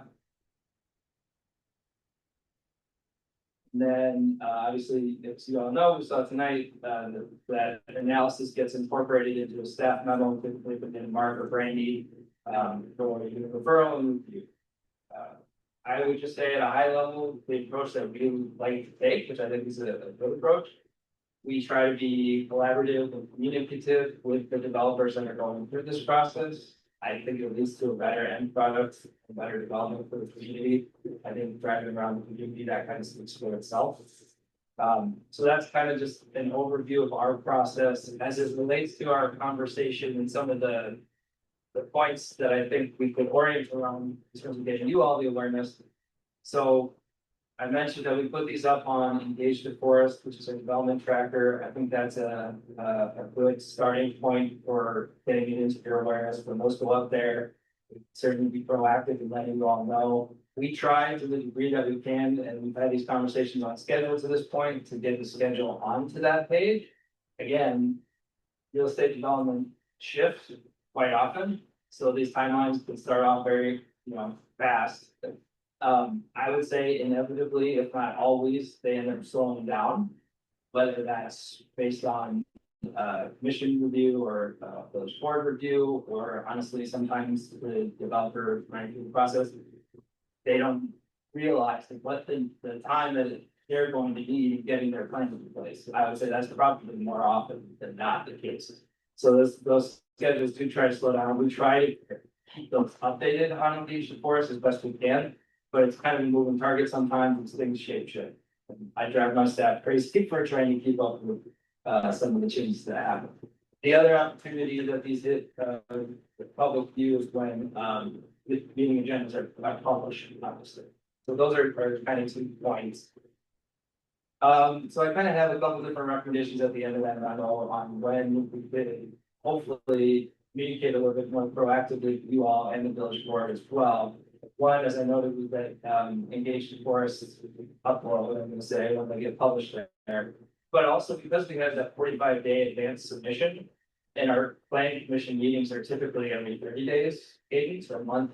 I think there's a good opportunity for us as staff, when we know that we've got a submission in hand, obviously it'll be on Engage the Forest, but we can also use some of the items at the end of these meetings to talk about, hey, next month we could be looking at, well, in this case, next month we'll be looking at potential site plan submittal for one of the different projects on Cape Parkway.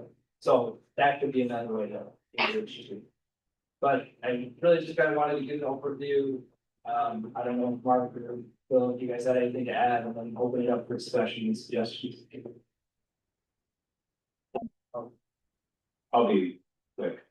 I would say whenever a proposal raises clear comprehensive plan consistency issues, I will always recommend that it come to P and Z for concept plan review first. In certain cases, the ordinance requires it, in other cases it doesn't, but it just makes sense. If a proposal suggesting a policy shift and is inconsistent with the comprehensive plan, the policymaker should review it conceptually to make sure they want to change the plan to accommodate that proposal. The 45-day period that Alex mentioned is noteworthy because we've been making good use of those 45 days. Alice Place is another good example. It started at 45 days. We had one driveway. We had a lot of other things that were different from what you saw. So sharing the full proposal with you at that 45-day period wouldn't reflect the actual proposal that you'd be. Wouldn't reflect the actual proposal that you'd be asked to act on 45 days later. Probably could get pretty confusing because there's a lot of back and forth in that period of time. The final thing I'll note is if in almost every case when an action is recommended by us, you don't have to recommend that day. We have in the recent cases postponed things from time to time. That's always an option. But if we put that on the agenda as just discussion, then that prohibits you from acting on that minute. So just because we're putting discussion and recommendation or discussion and action on the agenda doesn't mean you have to act, but you can't act unless it's listed that way. If that makes sense. So those are the few points I wanted to add. Thank you. Thank you, Mark. So, Bill, did you have more to add? And then I see your hand up, Gene. Yeah, I wanted to add some more commenting on when a project enters or proposals to the village and is reviewed by staff or considered by staff. So we get projects of all sizes, shapes, and different parts of their initial process, so if you imagine. So the village has its own process, the developer also has their own process. So they go through. Determining whether they want to be here in the forest, right? And so, as Alex said, you know, there are projects that maybe in the queue for years. I mean, we know that they've been delayed, whether it's for financing or because they're looking at a new property. Maybe they're delayed because of ownership issues, land acquisition issues. It could be, you know, anything.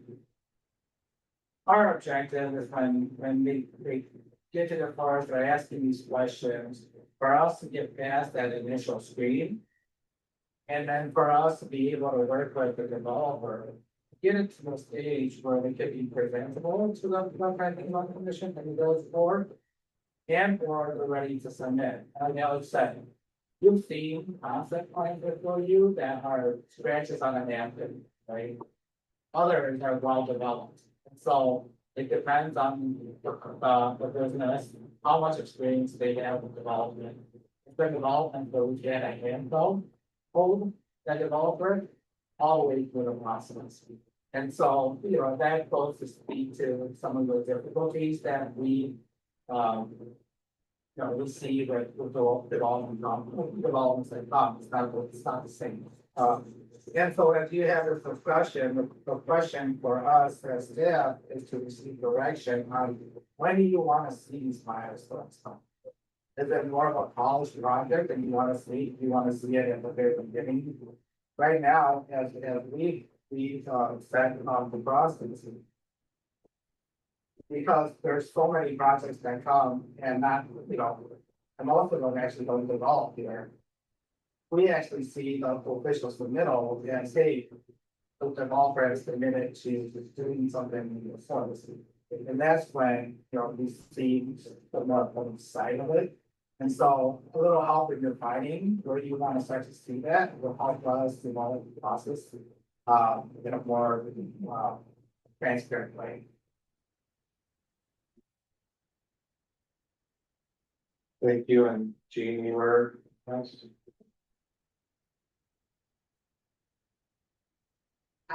You know, I think it was the hand cursor, Oh, was sorry. it, who's overheard, not actually. No.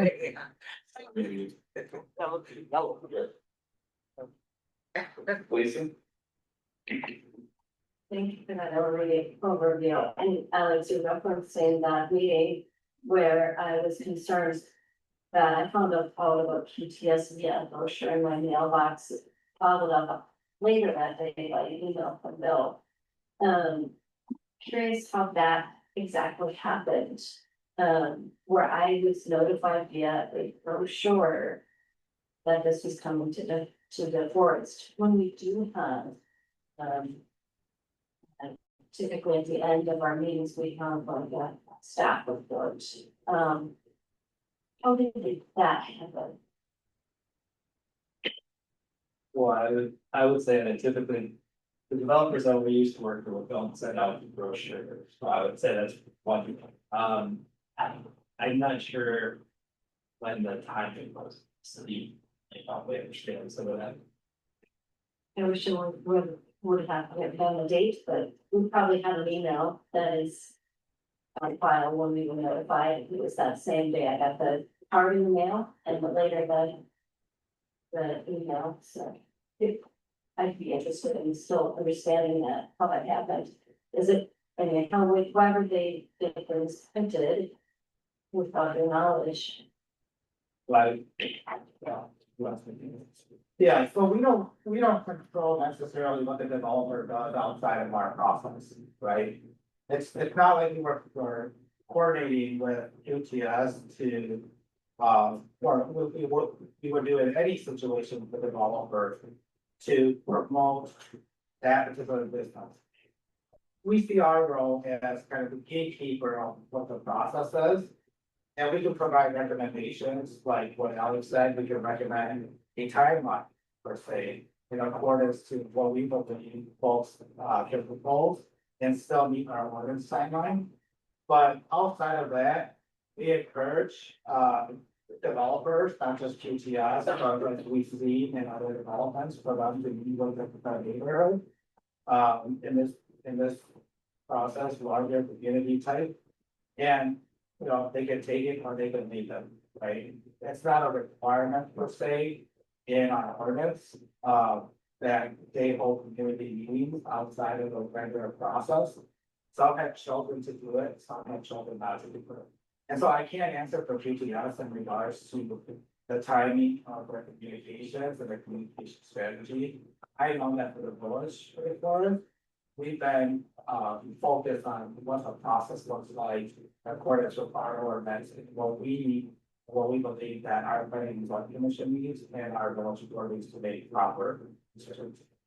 I'll just, if I could, so, sorry, now I understand what you were asking. So there's been times when we've had developments come and would say, hey, it'd be great to have like a neighborhood meeting. To talk about that, and I think we've probably, given them information on how to get those mailings out to give the public awareness of what their, when their neighborhood meeting, those types of things are, so that people can attend. In this case, there, whatever mailings they were doing, that was their own thing. So that's I don't understand where you're coming from, but. Okay, would it be reasonable, when you, Bill, you mentioned, when you have a submission based on developer experience and their tenure in the industry, and so forth. Would it be reasonable when we do have what looks to be fairly complete or mostly complete submission, that should that be on staff report? Should that be listed under a list on the engagement forest of forthcoming potential projects and review? Would that be reasonable to have something like that for enhanced transparency? Yeah, so I think, I'm sorry, I missed it, but I know this director, but that's what I'm trying to get at here, with the, when we get a complete submission, those go up on Engage the Forest, and those are available. Is that what you're asking? Yeah, that's kind of a newer process too, so thank you for that. Yeah, one of the balances that we tried to make here as the actor is going to introduce a project to the company, right? So again, currently as we have it, we consider the official submittal a big application, that's their investment to it. What we get concerned about is if we go before a project is officially submitted to the village, we run the risk of confusing people or potentially putting out a project that may not develop, right? So we actually need that commitment from the developer before we start our project.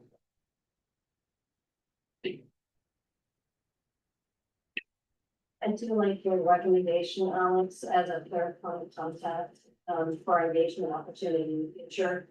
When staff knows there's a submission, we use that as staff report, even if it's just a mention, I received this.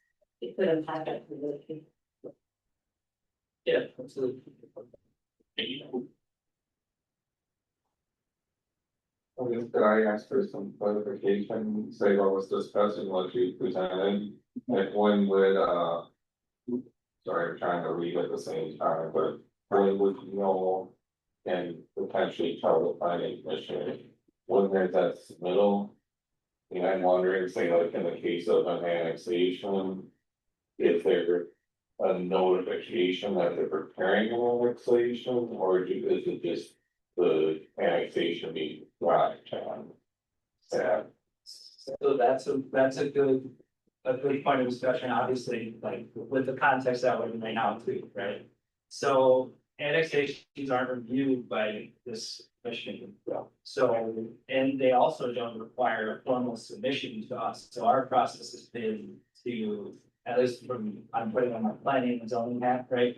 So we have our development applications that come in. So I don't know what a complete submission would be with that, but certainly if we wanted to add annexation petitions to this as an awareness piece, well, I think we could probably try to wrap our heads around how to do that. I guess I personally feel it'd be beneficial for the commissioners of Allen and annexation as some of the annexation request. I guess we can get a map at that time, so you can share the map as a correct, with that only. Give a map. Every annexation petition that's completely scattered out.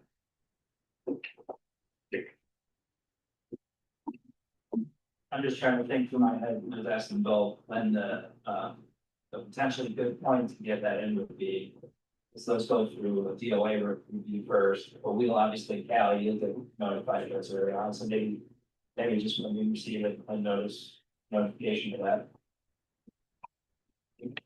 Yeah, I would think it'd be beneficial for the commissioners to know when it gets submitted to the DOA, because I say often, I'm thinking myself, or I'm looking at all the commissioners, I'm guessing we got friends and neighbors that ask what's going on. Yeah, one recommendation that I can think of is utilization of the concept plan, so. As written in the memo, the concept plan isn't necessarily a tool that's required as part of the process. And some thought into how do we utilize the concept plan, whether it's at annexation, town plan amendment, etc. How do we build that into one of the steps in the development of the concept? As a requirement, fairly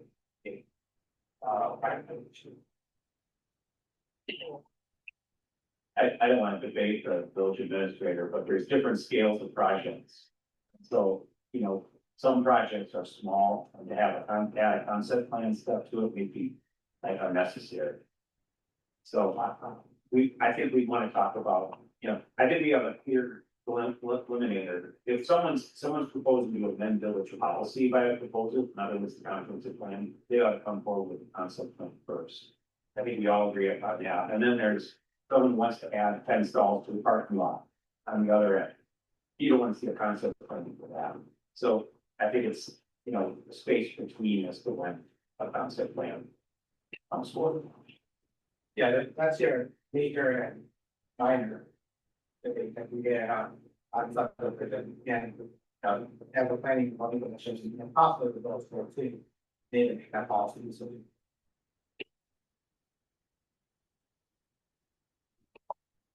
I guess I'm looking at staff, if we get enough clarification or are these the policies that we're gonna move forward with?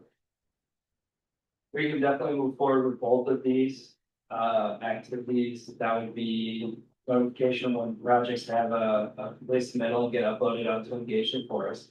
And then I think it's great practice at these meetings to foreshadow what's coming at the future meetings too. I think that makes total sense.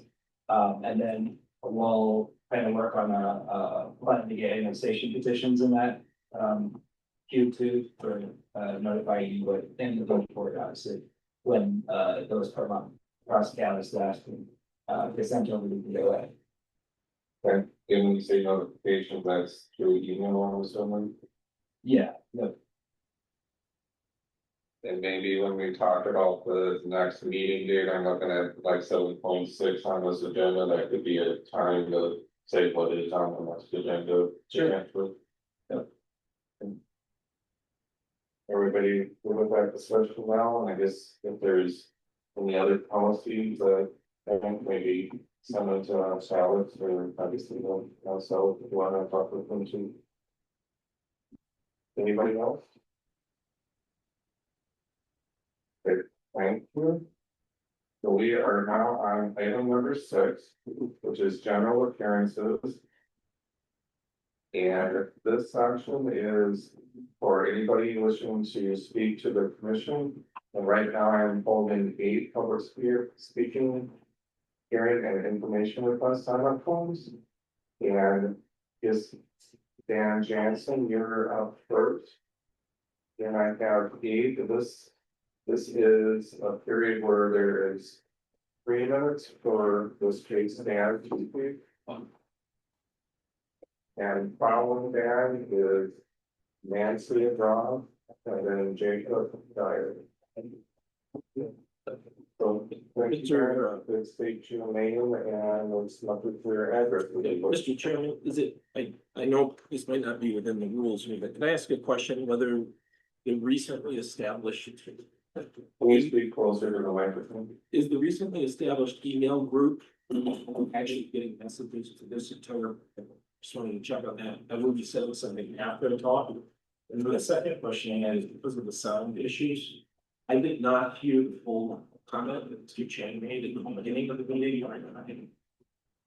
The annexation workers, that we stated, I prefer not to waste your time by speaking on a topic that maybe isn't relevant. Yeah, so I guess I'll say what you have as a percent, I will ask if we do 7.2, so. Bill, if we could please restate what you said from the beginning. Yeah, so, concerning the comment that we've received from the public, concerning the response from the Department of Administration.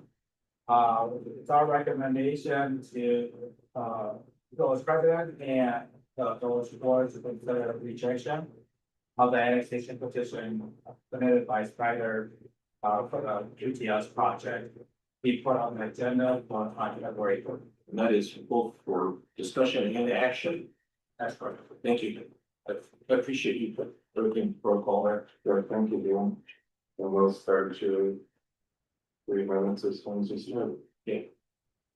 My name is Dan Jansen. I'm a 20-year resident of the village of DeForest and submitting a statement and legally obtained communications to the village of DeForest administrators for the record. I'll send this to you electronically after the meeting.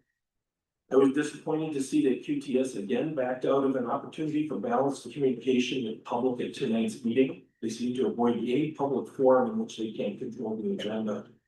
As a result, tonight's topic is about who, what, when, and when they should reveal them. The balance here being, paraphrasing Mr. Allen's comments from December 8th, P&Z, the administrators don't want to have to inform you about every butterfly boutique and coffee shop ahead of time. I would submit to you that you should have known about QTS effort last March at the latest. The rezoning classification, annexation, approval strategy, and other matters were already well determined at that time. Moreover, the development represents a 30% increase in the village's footprint, the required annexation, and a comprehensive plan change to make any of the zoning legal. In this package are a series of documents that depict the timing and nature of the communications in which village staff engaged over the last 15 months.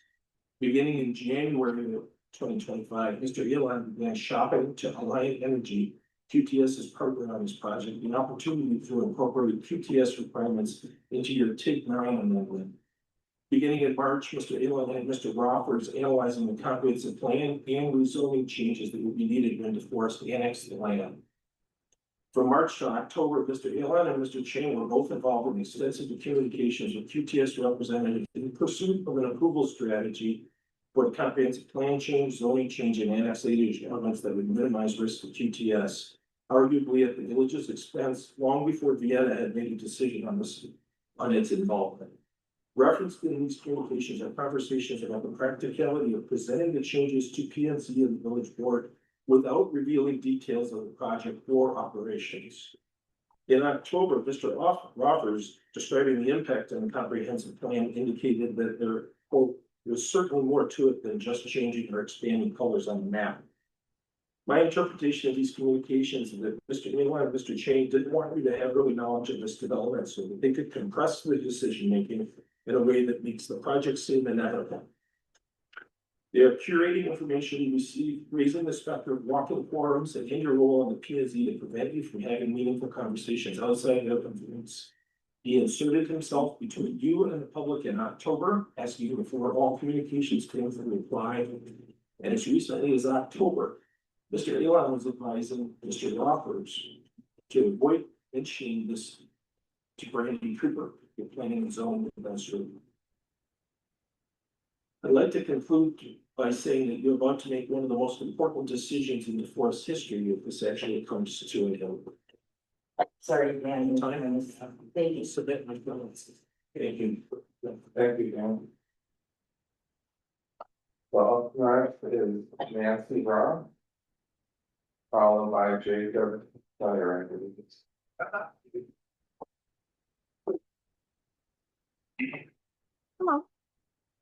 Hello. What am I doing? There's a square button. There you go. There you go. Technology and friends. Hello, for those of you I have not met, my name is Nancy Robb. I live at 7625 Winnetka Road. It's in Dane Township. Land is across the road from me. The project will be within eyesight of my house. I will be very brief. What I have to say is I sent you something I want you to all read, and I wanted you to see my face so you knew who wrote it to me. I am the woman who wrote the 100 questions to Tad. I have analyzed his answers. One quick observation about his answers are they lack specificity, data, and sourcing. Many of them are incredibly vague. But what I want to tell you tonight is question number 1 on energy actually made me stop and do an incredible amount of research. There are some very confusing language within that question's answer, and the energy numbers do not add up. So I sat down to write my concerns for you all and the village trustees, and I emailed you the document a couple of hours ago. I ask you read my observations very carefully. If anything is unclear, I included my phone number. One last thing, I did try to get answers directly from QTS and Alliant at the QTS open house on the 21st. I got nowhere with those men. They were so vague and condescending to me, it wasn't even funny. I even held up what Tag wrote, and they told me that I just couldn't possibly understand. The only thing they made clear was that they're going to use 1.6 gigabytes of power, megabytes of power for phase 1, which only includes 5 buildings. When I asked them about the other 1,000 acres and the other 14 buildings which appear on the DOA map, they told me, quote, that is only aspirational. There's a lot of questions about energy that you guys need to get answered by QTS. They are not being honest with how much energy they're going to use. My time up? No, I have one left. The QTS, in response to what you guys are saying, the QTS thing is really extraordinary. Everybody in the community knew about it. We know that you were talking to Forest about annexation. I know as early as March 17th. The Light board knows that. They were being treated like this was all in good faith. But everybody knew about QTS. And so to say that nobody really knew about it and the board didn't know about it till, what was it, end of October, it's just a lie. It's a lie. Everybody knew this is not just any annexation. It's 1,600 acres of my neighborhood. Take it. Thank you, Nancy. So Jacob Zaire. Followed by Rana, my folks. Now, I have this, well, I guess you could say a script on my phone, which will help me to read, so I can go exactly where this. Yeah, Jacob, please speak on the microphone. I'm just trying to make sure it's, And Jacob, could you state your name and municipality, please? of course, for legal record. Hello, my name is Jacob Zaire. I live in DeForest, Wisconsin. I live on 100 Commerce Street, apartment A, DeForest, Wisconsin, 53532. And one thing people should know about me is I've been living in DeForest, Wisconsin's for almost 3 years now. I came from Madison, Wisconsin originally, but let me, okay. Well, I'm not gonna sugarcoat it. I know there are some people who may not like to hear this, but I'm just gonna say that QTS is bad. And the reason why I think so is if this data center were to be built, it probably will. You know, it will just colonize, just stealing, like corrupting, you know, like destroying, like, you know, the many acres of farmland and cut off our water supply, and might even taint it. And cut off our electricity supplies, it might even cause fires inside the QTS buildings. I've heard stories on the news very recently. And it might even raise the rent and utilities to the point where they are prohibitively expensive, it might even poison our wildlife, you know, so may not be suitable for hunting, even to make into meat, fruit or whatever, and mess up our ecology. I don't know if these barbarities will happen, but if they do, I don't know how anyone in the forest besides myself are gonna survive, let alone live comfortably. Thank you. Thank you. Thank you, Jacob.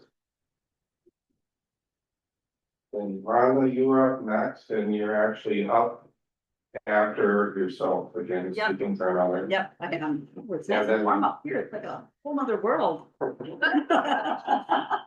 And Rhonda, after you is Tricia. Perfect. Okay. Yes, I'm gonna speak on behalf of myself first. I'm still Rhonda Mangels and I still live in Vienna. I'm here to voice my opposition to the annexation of land for the proposed QTS data center. I'd like to start out by pointing out that not once but twice now QTS has backed out of doing a presentation to you, the Planning and Zoning Commission. The most recent was because of their need to, quote, strengthen their proposal and presentation. If they had any sort of clue as to what they were doing and or had any experience in the size of a project, their presentation should be rock solid by now. Their lack of preparation is more than evident. Open records information we've received shows that they've been planning this proposed project for well over a year and have had plenty of time to work out any kinks. The community has been left in the dark the entire time, and now that the community is aware and pushing back, they've decided they need to button things up a bit. This should give a very clear image as to what sort of partner they will be going forward. We are college educated and smart and will not tolerate being railroaded. We have no desire to be their guinea pigs. We have asked for community engagement, which has not happened. Questions have either been unanswered or the answers provided have been vague. How is a multi-million-dollar company not prepared to answer community questions when they've been planning this for almost a year? How do they not know the answers to questions we've been asking them? I attended the QTS open house event at Laguna last week and spoke with officials from both QTS and Alliant Energy. Absolutely none of them would address what they are referring to as the second phase of this project, stating they are only focusing on phase 1 right now because they don't have final plans for phase 2. Then why are they wanting to annex the land right now for a phase 2 that may never even happen? Last week, Bill Chang was interviewed by WKOW. When questioned as to why the annexation was happening in conjunction with the rezoning and comprehensive plan amendment, instead of being done as a standalone item, he states, quote, if the comprehensive plan didn't change or was turned down and the rezoning was turned down, then we would have 1,650 acres added to the village without indication of the comprehensive plan or rezoning. So it would be ag land sitting in deforest, and we don't want that. That should be your first indication that this is something you shouldn't be doing. You don't bend the rules to make it fit, you follow the rules. Otherwise, what is the point of having them? Based on the concerns I've mentioned, as well as the mountain of concerns that have been brought to your attention by other residents, I urge you not to recommend the annexation of 1,600 acres of prime farmland from the town of Vienna. DeForest does not need this project. They have the best steady growth rate in the entire state. Putting themselves in a situation where one taxpayer makes up a third of their tax revenue does nothing to broaden their tax base and puts them in an incredibly dangerous financial situation. The risks here far outweigh any potential benefits. You? Thank you. Next up, I am speaking on behalf of DeForest resident Jeremy Iwanski, and his address should be on the form that I turned in. 11 years ago, my family and I moved into a rental unit in DeForest. Several years later, we were in a financial position to buy our first house. We still live in and love this house. If QTS is approved to build, there will be a wave of construction jobs. With large data centers, this means that rental occupancy goes up, vacancies go down, and rents are increased by supply and demand. Developers won't build additional units to accommodate these temporary residents. Then once construction ends, these rentals will hit the market again. How many people are currently renting in DeForest that will eventually purchase a home or will decide to stay in DeForest as renters? Renting for us allowed us to give DeForest a trial run and we fell in love. If these units get absorbed by temporary workers, how many potential permanent residents are going to get pushed to Sun Prairie, Wanakee, or Madison? Renters matter, and this project will only make units more scarce and rent more expensive for the foreseeable future. Thank you. Thank you, Rhonda, and please say thank you to Jeremy for it. It is Tricia, followed by. Friday night classes. Cats. Thank you, Tricia, we can say Janine and Melissa Powell. Doesn't have, oh, there's the group. I'm Tricia Volpe. I live in DeForest. Most of you probably even know exactly where I live by now. It is on the form for those of you who don't know. I attended the planning and zoning meeting at the church because that was going to be a QTS presentation, which they canceled. A week before, ironically, they bailed tonight too. QTS's excuse was something about community feedback at the open house last Wednesday, where interestingly enough, 4 of us from the No Data Center DeForest team spent an hour and a half questioning QTS employees. They evaded questions, were condescending, and couldn't answer with data or facts. Besides a couple other people, we were the only community in the room, and so it appears they are scared of being questioned and held accountable. Hopefully by your questions that you would probably ask.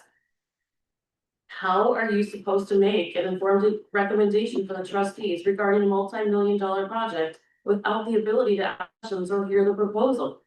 All because they wanted to prepare more? No, they canceled this meeting because they are afraid they won't have sufficient or truthful answers to your questions. Anybody I know would have gotten fired for being unprepared for a presentation of this magnitude. It's inexcusable and it sets a precedent for how they would treat the rest of this project.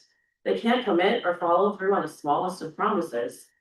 I hope you realize by now you haven't been included in the whole process. At the last P&Z meeting, Commissioner Lisa Straight said she learned about QTS, and she repeated again tonight, that she got her propaganda postcard in the mail. This is ludicrous. I know you went through and you just explained all of this, but this project is unprecedented. It's bigger than anything else, even in the country, that's happening right now. It is unfair to you as trustees, and it's unfair to the community.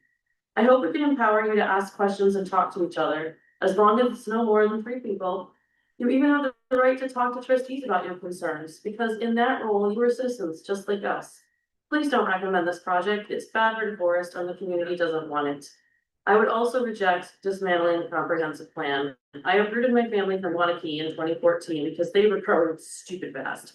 And I chose DeForest to call home because I read the comprehensive plan. Turns out I'm not the only one who read it. In the last few months, I've heard hundreds of people that they moved to DeForest for the same exact reasons. Our values, our priorities, the open spaces surrounding it, the trails, the parks, the preserved land for agriculture, the smart growth, the small town feel. The comprehensive plan, if I understand correctly, should have stopped the entire thing from starting. It is the blueprint for how we are supposed to grow. It is not designed for corporations to dictate how we should change. But that's what's happening. QTS doesn't own you. Take back your power. Follow the DOA's recommendation, vote no on the annexation and everything related to QTS, including changing our comprehensive plan. Thank you. Tricia. Up next is Cass, followed by Morgan Rock.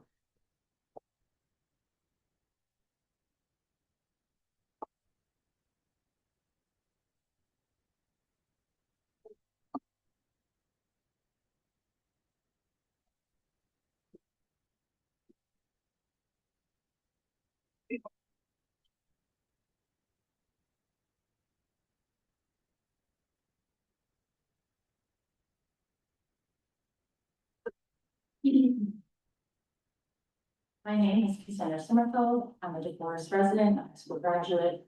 I also went to school for sustainability management, and I oppose the annexation. To comment on QTS brochures that were coming to town is concerning. I think it's important to note that they had a clear impression that the data center was happening. And as you pointed out, you can't control QTS, but you can give them the idea that they have to go ahead to build. This should be concerning that they approached it this way because how far will they go further on in the process? According to the comprehensive plan, the biggest reason residents choose to live in DeForest is the small community atmosphere. This type of community is becoming increasingly rare. I would hate to see DeForest lose what means so much to residents, including myself. In looking at the comprehensive plan, it goes over phasing new development in a way that advances village objectives. QTS contradicts the factors in decision-making the comp plan states.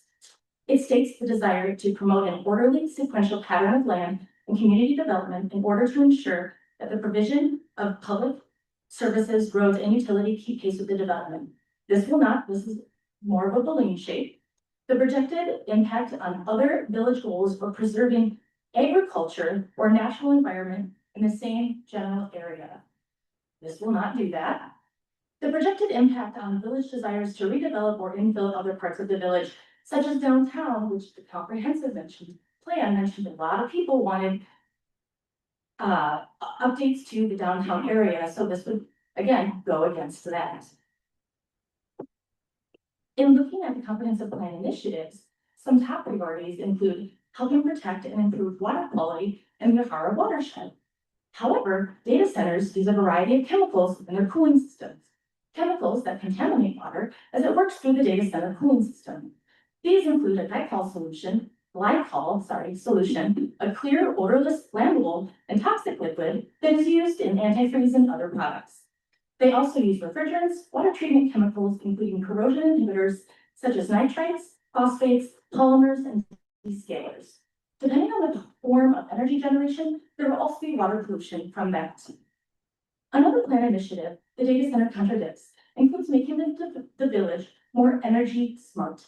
The comprehensive plan recognizes that reducing energy consumption and advancing renewable sources for village operations will reduce taxpayer costs and air pollution.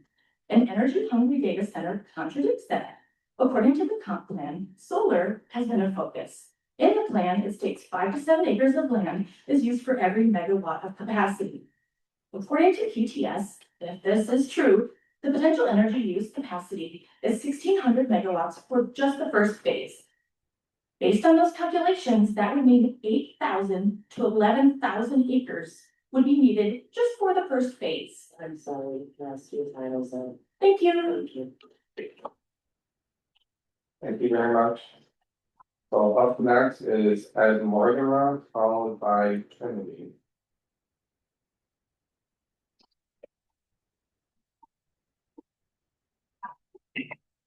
Good evening, everybody. My name is Ed Morgan. I'm a resident of DeForest.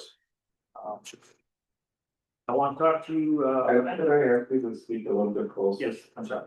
Ed Morgan, resident of DeForest. Thank you all for hearing me out. I want to talk to you tonight about the proposed QTS data center project. While I'm appreciative of hearing, if I understood Bill Chang correctly, on what the staff's recommendation will be, since the board hasn't voted yet, I'm going to offer my thoughts.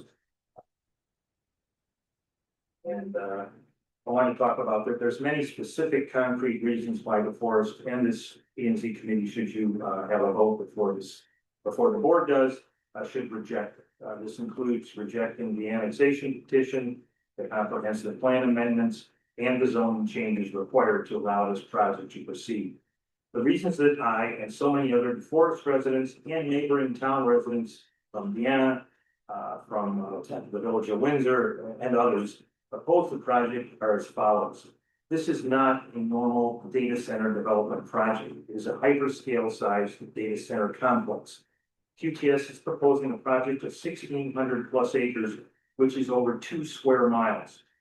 QTS has no experience in the United States building or operating a data center anywhere close to this size, which is important. QTS is 21 currently operational US data centers, only 2 exceed 100 acres. Again, the proposal is for 1,600 acres. And of the 2 that exceed 100 acres, one is 100 acres even, and one is approximately 105. So our proposed project would be 15 times as big as anything they've ever done. what could possibly go wrong? Construction impacts. QTS has stated that the construction timeline would be 5 to 10 years. If I am recommending or suggesting, I urge you, I've also urged the board, other board members to visit the Beaver Dam construction site, which is also a hyperscale.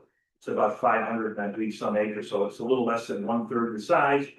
It is not QTS, but it would be representative of what you would see. And what you would see if you've been out there, and I have been out there, is all the trees, grass, and anything else is scraped off. It looks like a moonscape with a strip mine on top of it. With dump trucks everywhere. So it would be informative if you were to be able to get out there. It's almost 35 minutes up on 151. The next point, the forest does not need this level of growth and new construction spending to be successful and prosperous. As someone's already mentioned, the forest already has one of the highest new construction growth rates in Wisconsin. As you know, and we agree, growth is necessary to support rising village costs. But our current growth rate already meets that need. We do not need to pursue growth in leaps and bounds in a way that creates huge financial, environmental, and quality of life risks. I'm sorry, your time was up. Thank you. Thank you. Thank you, Eric. Jeremy? Maybe can I thank you for bringing a future trustee out to the. Possibly, Get the button, please. okay, yeah, so, I brought, normally I bring two with me, my 9-year-old and my baby, but I brought him. My name is Trinity Albedale, I live at the address on the sheet, some of you know who I am, some of you don't. I grew up in Vienna, 5705 Oak Plains to be exact, which is about not even a country block from where this is gonna be. And as much as I wanna talk about how much it's gonna affect me, I need to talk about how it's gonna affect my parents and my kids. Cause yeah, it affects me, but it's gonna affect my parents on a daily basis. My mother currently has 35 laying hens and 4 roosters. She originally started her farm and her business, Jets Farms LLC, because I decided I wanted to hatch chickens with my class through the DeForest FFA. I brought home 6 chicks, 3 roosters, 3 hens. We named them all, we raised them all. If DeForest were to become, or if their house were to become DeForest, my mother would only be allowed to have 4 chickens. That would not be okay. Her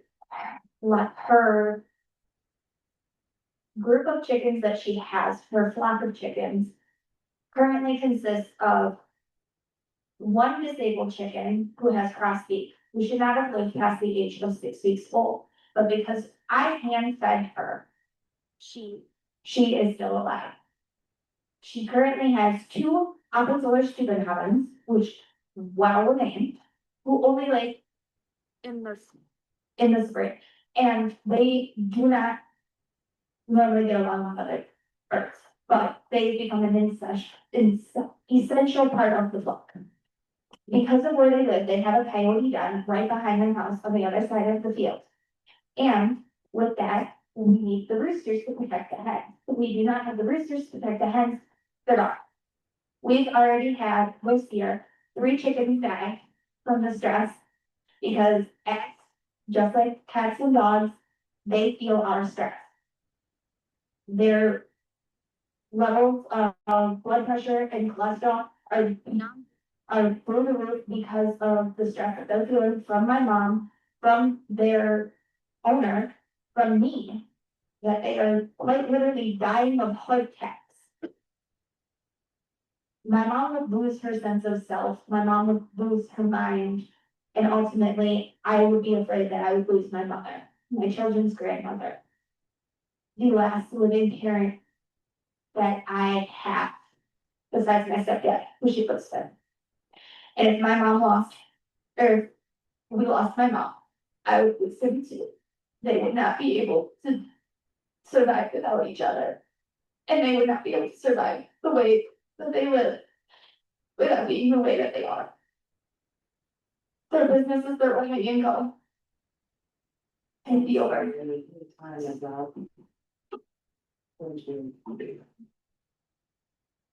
Thank you, Trinity.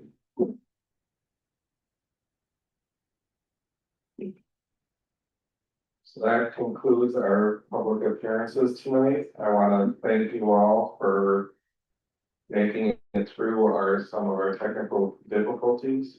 And we're gonna move on to Chair's report is the next agenda item. And I will give my report, but under Chair's report, I also want to talk about a little bit of the change that's happened in the last week or two about emails. I want to make sure that we address any of the commissioners' questions on that. Yes, Alex, I see you pulling a microphone closer, but I will state that there was a number of people that reached out to me saying that they wanted to send emails to all the commissioners, and I thank staff for looking into the best ways to do that. But again, I want to maybe talk about that process that I think took about a couple of weeks to make sure everybody's comfortable with how we're moving forward with that. Yeah, so appreciate something. I forgot we were gonna talk about this. So Kelly had recently created a email address for our commissioners that we started receiving our emails correspondence regarding the project. That email address allows constituents to send their comments and concerns directly to you all. What I did not think through, which Shane, I think, pointed out, is that and so part of the goal in doing that was to preserve the privacy of your personal email addresses. However, if you were to reply to one of those and address the concern of any constituency, then you would be replying from your personal email addresses. So there's a gap there. I think the request that we've heard from commissioners is to see if we can get designated email addresses. Doug and I have kind of had that conversation in the past. There are some considerations that go with that, but we're going to continue that conversation and see if we can make that happen. I also would have had a daughter visual guy, which is failing tonight, but I'm also IT. So we have worked into it. There's a cost associated with that, $30 per commissioner. So that is something we certainly can do and look into providing that for you. I will say, having been on the end of open records requests. Your Facebook Messenger is open for public record requests. Your private email, even if you don't use it, is still open for public records requests. So regardless of that, you serving on a commission or a committee, you open yourself up for open records requests and all of your private things. So, but it does give you a level of comfort that you can say that this is where it's only happening. But myself living in the community here, living in the forest for 23 years, having copious amounts of acquaintances, friends that live here. I often get messages sent to me on Facebook Messenger asking me questions, right? Or I get questions in my personal email box that people have asking me questions about what happened in the village. That opens that up for public records requests, and you all live in the village. That opens, those are things that are there for as well. So just as an aside, that as a reminder for you to be conscientious to direct people if you do this, that they should submit their questions to you via the DeForestWI.gov email address, so we can get that. Can I ask, I'm maybe looking at Callie, so I remember, say, 6 months or even a year ago, there was times where you said there was an open records request, and you asked us to collect all those emails. Now I think you have something in place that if it's a DeForest address, that you can actually pull that data out, because I haven't got those requests. But if I bring this up in this light, if we stay with people using personal emails, or like Judd said, your Facebook Messenger and stuff, Kelly, you would probably tell there's an open record request, and it'd be up to you to spend the time to pull that information out of your personal emails and Facebook Messenger. Is that correct? Is that the process? That is fine. We now have the ability to search the village issued email addresses. But I don't have the ability to get to any of your personal emails, Facebook, any other kind of text messages, things of that sort. So you would be responsible to provide those records. Is that clear enough or concerns, Bill, with what you got more of a comment? Yeah, so. In regards to the cost of qualifications, $30 per line. $30 per month. That's not an issue, we can budget for that, and that's much about that, this commission wants to go. And then we can also put out best practices in regards to records requests, and how to manage your inboxes, if we can put that onto your private.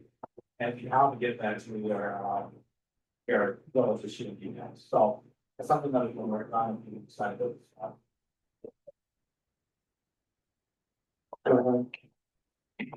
If we do get emails, I mean, we have that, are we supposed to be replying to them? I've just been reading them and putting them in the folder, but I didn't know if that was.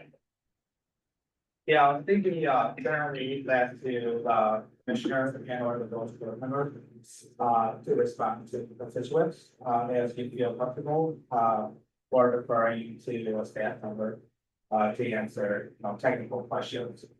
So we leave that up to you, how do you respond? We as the village, we don't necessarily have policy in regards to what to respond or how to respond, we don't have that part of their personal rights. We do have a part of our employee handbook, parameters around the use to help social media and technology, and the use of that, of the village accounts, et cetera. We could provide that to you also. I would just also recommend that in the reply only directly to the sender of the original email, including the group email address, and then that makes the rest of the walk.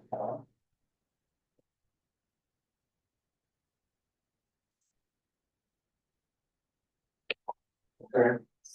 No other questions? I'll move on with my chair's report. Just talked about. There was a lot that's been going on, say, on December 16th, we talked about a water service supply area. Recommended that amending the operation budget. We did a rezoning of 69 acres out in east of Hickory Lane and north of Daly Road. That was commission agenda from the wild past. Initial use permit. Some language changes. Bridge at Fox Hill, that was a preliminary final plan that we discussed here.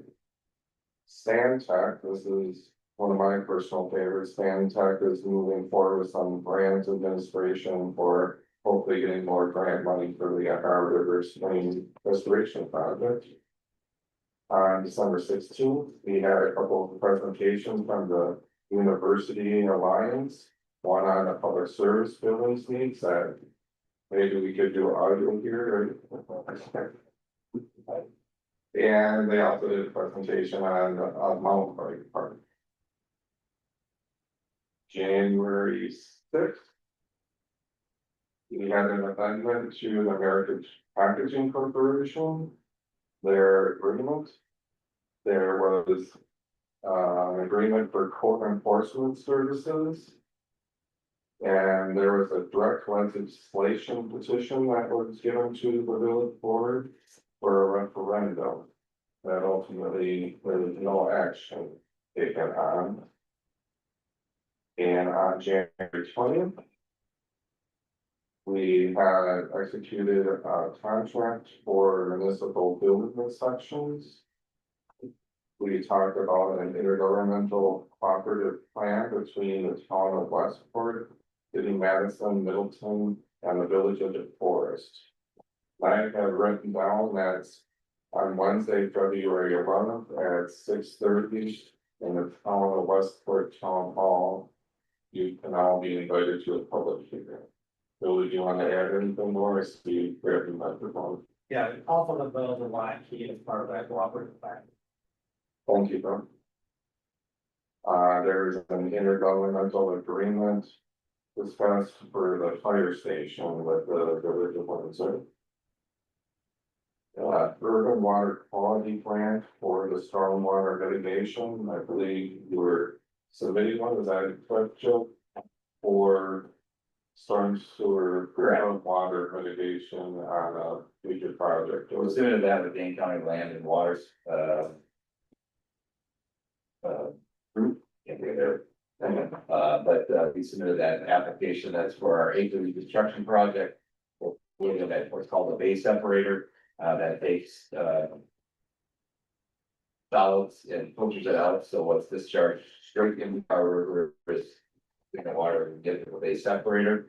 It's projected to take out, if I recall, not my head, like 1.5 pounds of phosphorus, which, once that gets into the water, goes downstream, that can create up to 600+ pounds of algae blooms. So, it's a great part of, help stop a lot of, destruction in the lakes downstream. That's my understanding, we got a few of those in the village already in there performing well, right? Yep, we have 3 of them in the city are close now. So. Thank you, Tim. And the last thing on the agenda that night, later January 20th, was the conversation about fluoride, and that is gonna be brought back to the village for a vote. And then upcoming meeting. You have it on June, February 19th meeting is when that will be on the agenda. thank you. So that was the end of my report. Any questions? Staff report? No, no? Yeah. Yeah, you're done with that? Site plan approvals, anything? CSM approvals? Development process and enforcement suggestions. Anybody? I would just say that we kind of touched on this a little bit, but if there are any process or enforcement suggestions that I can propose in the future, I would just say, commissioners have anything they want on the agenda, maybe send them to Brandy ahead of time, so that we can get those up for discussion. Thank you, Alex, and you did remind me, I think I already mentioned this to Brandy, that I was wanting to look again a bit more at the recreational vehicles, or however it's written. But we do now have a company on board to help with enforcement, so I think it'll be important before the campers. Next meeting date? You wanna talk about the agenda now, or more for, are you prepared? Yes. Well, Yeah, so next meeting date, as you see on the agenda, we currently had anticipated for February 9th for a public hearing. It sounds like with the potential action that the proposed report next week, that would likely change. So we'll be keeping our regularly scheduled February meeting, the 24th, our 4th Tuesday meeting. In the interest of the conversation that we had previously, so I think, Mark, you can chime in on this too, but I believe the application that we received to this point is a site plan submittal for another different spec industrial project on Cape Park. That's correct. It's a mirror image, more or less, without outdoor storage in the building that's been built on the east side of Cape Parkway. But I don't think there's anything else of substance yet on the set February 4th, 24th agenda. Okay. I thank you very much, and we are on item number 8. I'll make a motion to adjourn. Motion by Shannon, seconded by myself. All those in favor, please signify by saying aye. Aye. Any opposed? Passes 7-0, we are adjourned at 8:38. Thank you all. Everybody ready? All right.